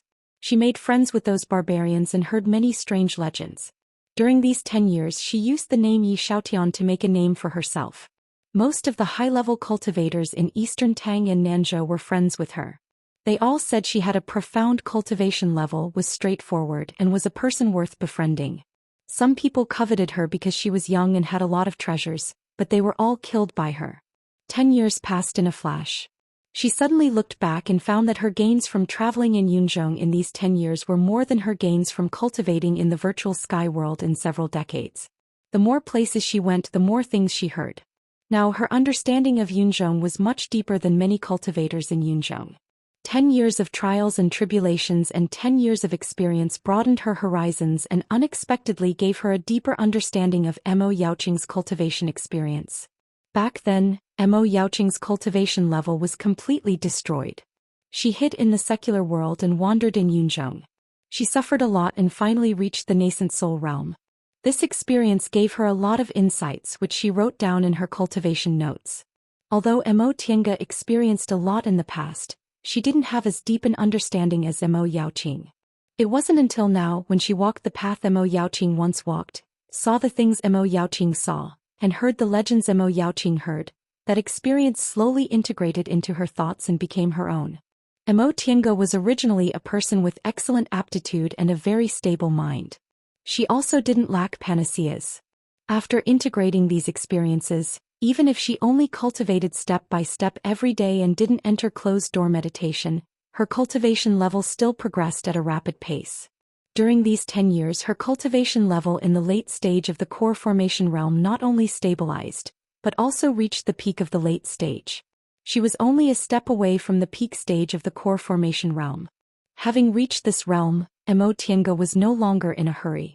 As long as nothing unexpected happened and she continued to cultivate steadily, it was inevitable for her to form her nascent soul before she was 200 years old. At that time she could rely on her tyrannical strength to cross the South Sea and return to the celestial pole. In the past 10 years, as expected, she didn't find a shortcut to return to the celestial pole. For this reason she could only make plans. If there was still no hope at the last moment, she would cross the South Sea by force. With this goal in mind, she spent the next few years inquiring about the South Sea. The South Sea of the Celestial Pole was also known as the North Sea in Yunzhong, and very few people knew about it. Although this sea wasn't as mysterious as the Sea of Returning Ruins, it was far more dangerous. Even the core formation cultivators who were on good terms with her didn't know much about it. There were a few seniors who had seen the dangers of the sea, but when they mentioned it they all shook their heads. They said that if one wasn't a nascent soul cultivator with profound cultivation, they would most likely not be able to return safely after entering the sea. Mo Tiange didn't give up hope. After a few years she didn't gain nothing. For example, there was a kind of tree in Yunzhong called iron heartwood. This tree grew for 1,000 years and turned into black iron heartwood. This black iron heartwood was extremely tough. Not only was it impervious to ordinary iron, but even spells couldn't harm it. If it was used as a boat, it could resist gales and huge waves. After learning about this, she went deep into the land of the western continent and finally found a black iron heartwood. She pondered about casting this wood into a boat. In addition to her own affairs, the situation in Yunzhong changed in the past 10 years was also quite interesting. First, Mount Baifu seized the holy relic, the inescapable net, and its momentum rose greatly. Second, Jian Sek's holy relic, the soul-restraining bead, began to be known by everyone. Third, Nameless bead appeared not long ago, which caused another competition. So, together with the Heavenly Devil Tower from several decades ago, for out of the 5 holy relic appeared one after another. Because of this, the news that the 5th holy relic was the Fuxing sword was no longer a secret. Several core formation cultivators who saw the Fuxing sword were very annoyed. They actually watched the holy relic slip away in front of them. Later, the news that the Fuxing sword fell into the hands of a female cultivator from the outer endless sea, Qin Wei, spread throughout Yunzhong. This unknown cultivator from the outer endless sea who came from afar suddenly became the most popular figure in Yunzhong. Many sects began to track down Qin Wei's whereabouts. Among them, Jian sect, Huayan Temple and Guifang City were the most eager. These 3 sects watched Qin Wei slip away right under their noses. Unfortunately, this Qin Wei seemed to have disappeared in Yunzhong. No matter how they searched, they couldn't find any trace of her. Even nascent soul experts couldn't find her. Therefore, some people said that this Qin Wei wasn't from Yunzhong. Perhaps she had already returned to the outer endless sea? Many people believed this news, but only the people of Jian sect were suspicious. Because their sect master Ling Yunhe knew that the matter she entrusted to him was no small matter. Before she left, she should have come to ask for the reward. However, they couldn't find her anywhere, so in the end they could only believe her. The high-level cultivators of Jian sect couldn't help but sigh. Although this Qin Wei was only a core formation female cultivator, her willpower and decisiveness were extraordinary. They were afraid that after she found out she had the Fuxing sword, she immediately gave up the benefits she was about to obtain and ran far away. Some of these things were known to Emotienga, but some were unknown to her. What she knew was that she had already become a key figure that cultivators in Yunzhong couldn't find. However, after changing her appearance, she didn't plan to get involved. Her illusory technique was very successful. Many core formation cultivators in Yunzhong recognized a late-stage core formation cultivator called Yi Xiaotian, but they didn't know that this young scholar was Qin Wei, who stirred up a huge storm in Yunzhong. What she didn't know was that her disappearance made the nascent soul big shots in Yunzhong so angry that they secretly gritted their teeth. For out of the 5 legendary holy relic had appeared in the past few decades.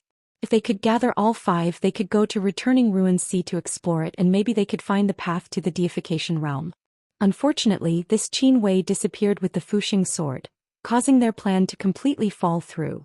After all, the 5 holy relic had disappeared for almost 100,000 years before they reappeared in the world. If they missed this chance, they didn't know when they would get another one. At that time, no matter how high their cultivation levels were, they would become a pile of bones.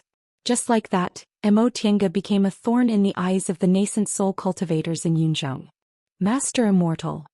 A clear and melodious voice came from behind her. Emotienga stopped and turned around. She saw a young girl wearing Western clothes running towards her. The silver bracelets on her wrist jingled, and every step she took was a musical note. Master Immortal. The young girl stopped in front of her, raised her rosy cheeks and looked at her. Are you leaving already? Emotienga smiled and looked at the young girl in front of her. Why did you come? The young girl lowered her head and grabbed her braid. After a while, she raised her head again and looked at Emotienga with her bright eyes. Master Immortal, I'll go with you, okay? Emotienga was stunned. You, Master Immortal. The young girl's face was shy but also determined. I like you, so I want to go with you. Emotienga smiled bitterly and couldn't help but touch her face. This wasn't the first time she encountered this kind of situation. In the past 10 years she traveled to many places, and there were often women who confessed their feelings to her, which really made her not know whether to laugh or cry. When she dressed up as a woman, although there were also men who had feelings for her, they never expressed their love to her. However, she used the appearance-changing technique to disguise herself as a man, and from time to time she would attract some peach blossoms. This puzzled her no matter how she thought about it. Could it be that she was more suitable to be a man? Or that she was too successful in disguising herself as a man, and her appearance was too handsome? But she definitely wouldn't transform into an old man. I can't take you with me, she said. You should go back. This is your home. Why? The Western Continent girl widened her eyes. We Western Continent women will leave home when we have someone we like. But She paused and said gently and indifferently, but I don't have any feelings for you, so I can't take you with me. Such a straightforward refusal stunned Ai. After a while she finally found her voice. Master Immortal. You don't like me at all? Didn't you say I was very cute? You also said you were happy with me. Emotienga was stunned. Did this make her misunderstand? In other words, she lost her sense of propriety. In her heart she still thought of herself as a woman, so when she said these words she didn't think it would cause other people to misunderstand. She sighed. Cute and love are not the same. I go back. We won't see each other again. After she finished speaking she turned around, waved her sleeves, turned into a flight light and rushed away. Master Immortal. The young girl was very anxious. Her silver bracelets jingled as she hurriedly chased after her. But how could a mortal's power resist an immortal's technique? Soon she could no longer find that flight light. She couldn't help but squat on the ground and cry. Emotienga's sleeves fluttered as she landed on a mountain. Listening to the young girl's crying, she couldn't help but sigh. She flicked her sleeves and sat down cross-legged. This was the Western continent, the most dangerous place in Yunzhong. It was barren and unruly and resources were scarce. Sitting on this mountain and looking around, all she could see were bare yellow stones. It was difficult to find any trace of green.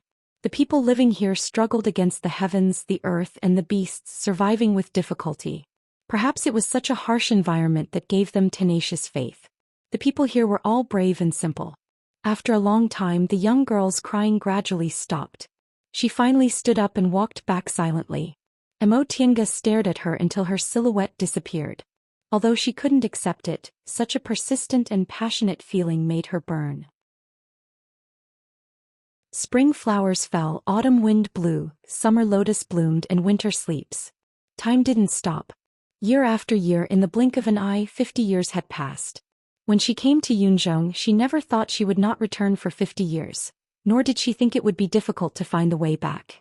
When they were together, she always felt that between them, there was only this kind of ordinary but long-lasting feeling. But at this time, because of this Western continent girl, she suddenly realized that deep in her heart, there was also this kind of love. This love wasn't strong, but it was mellow like wine. The longer it was stored in her heart, the deeper it became. "It's time to go back," she whispered. Her harvest in the past 10 years had exceeded her expectations. Maybe she should find a place to enter closed-door meditation, advance to the peak stage and enter the nascent soul realm in one fell swoop. In this way she could rely on her profound cultivation level to cross the South Sea. She clenched her hands and made a decision.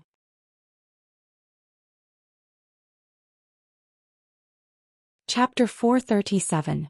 For mortals, the Western continent was a barren land, full of ferocious beasts, not a suitable place to live. Naturally, it was also not a good place to play. Moreover, it was barren, so even merchants would not come here. For cultivators, there were no excellent spiritual veins in the Western continent, let alone heavenly treasures, spirit beasts, and spirit grasses. Therefore, unless they were looking for some strange things, they would not set foot in the Western continent. But these things weren't important to Emotienga. Sitting on the top of this desolate mountain in the Western continent, feeling the biting cold wind blowing, the vast and distant aura blowing on his face. For hundreds of thousands of years, other than a small number of barbarians, there were no traces of other people here. It still maintained the ancient style and her thoughts easily entered it. She sat cross-legged and closed her eyes, feeling the howling wind blowing past her ears, as well as the distant cave dwellings and the melodious chants of the barbarians. I might as well go into seclusion here. A thought popped up in her mind. Although there were no spirit veins here, she had the virtual sky world, so it wouldn't be a problem. With this thought in mind, he decided to meditate on the spot. Doing this couldn't increase her spiritual aura, but the gains in her mental state were far from what she gained in the virtual sky world. The wind of the Western continent was rough, just like the imperial sky and the queen of earth here, vast and distant, as if it came from the ancient times, without the noise of the mortal world, and without the competition of interests. Gradually, his heart melted with the wind, drifting with the wind towards the ancient world. The golden crow descended, the jade rabbit rose from the east, day and night alternated. Time passed day by day.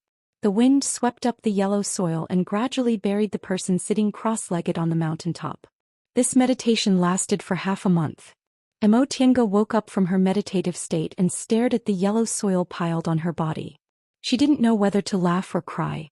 If she continued to meditate for a few more months, when she woke up, she was afraid that others would think of her as a desolate grave. Fortunately, this was not a problem for cultivators. She gently shook her sleeves and the yellow soil was blown away by the wind. Her clothes were as good as new and there was not a speck of dust on her face. She sat down cross-legged at the top of the mountain with a smile on her face. She felt extremely relaxed.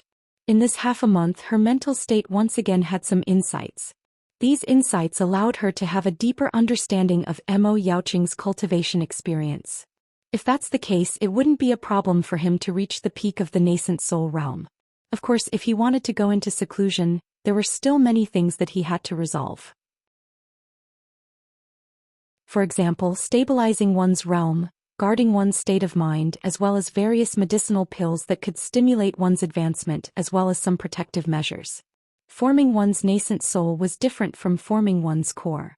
If one's core shattered and failed to form one's nascent soul, one's cultivation would be crippled.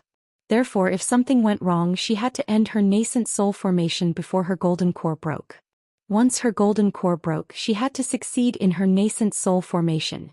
She didn't want to cultivate from the beginning. That would be much more difficult than what she was doing now. After sitting for a while, she took out a sword from her qianquan bag.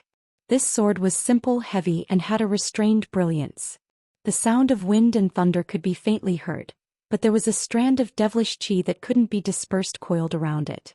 Emotianga sighed as she stared at the sword. This was the Fuxing sword that made Qin Wei, the target that every cultivator in Yunzhong wanted to kill in recent years.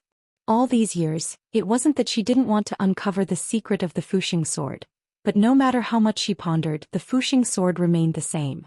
She didn't know what material this sword was made of. Not only was it incomparably tough, but even divine sense couldn't penetrate its interior. Therefore, she couldn't figure out to what extent this sword had been corroded by the devilish qi. Although the ancient records of the virtual sky world said that the spirit-quenching water could wash away all devilish qi and impurities, this thing was hard to find in the world, and there were no clues about it. However, in the past few years she heard a lot of rumors. Among them, there was one that most core formation cultivators agreed on. The so-called 5 holy objects. Their power as magic weapons wasn't important. What was important was that they were the keys to the secret hidden in the Sea of Returning Ruins.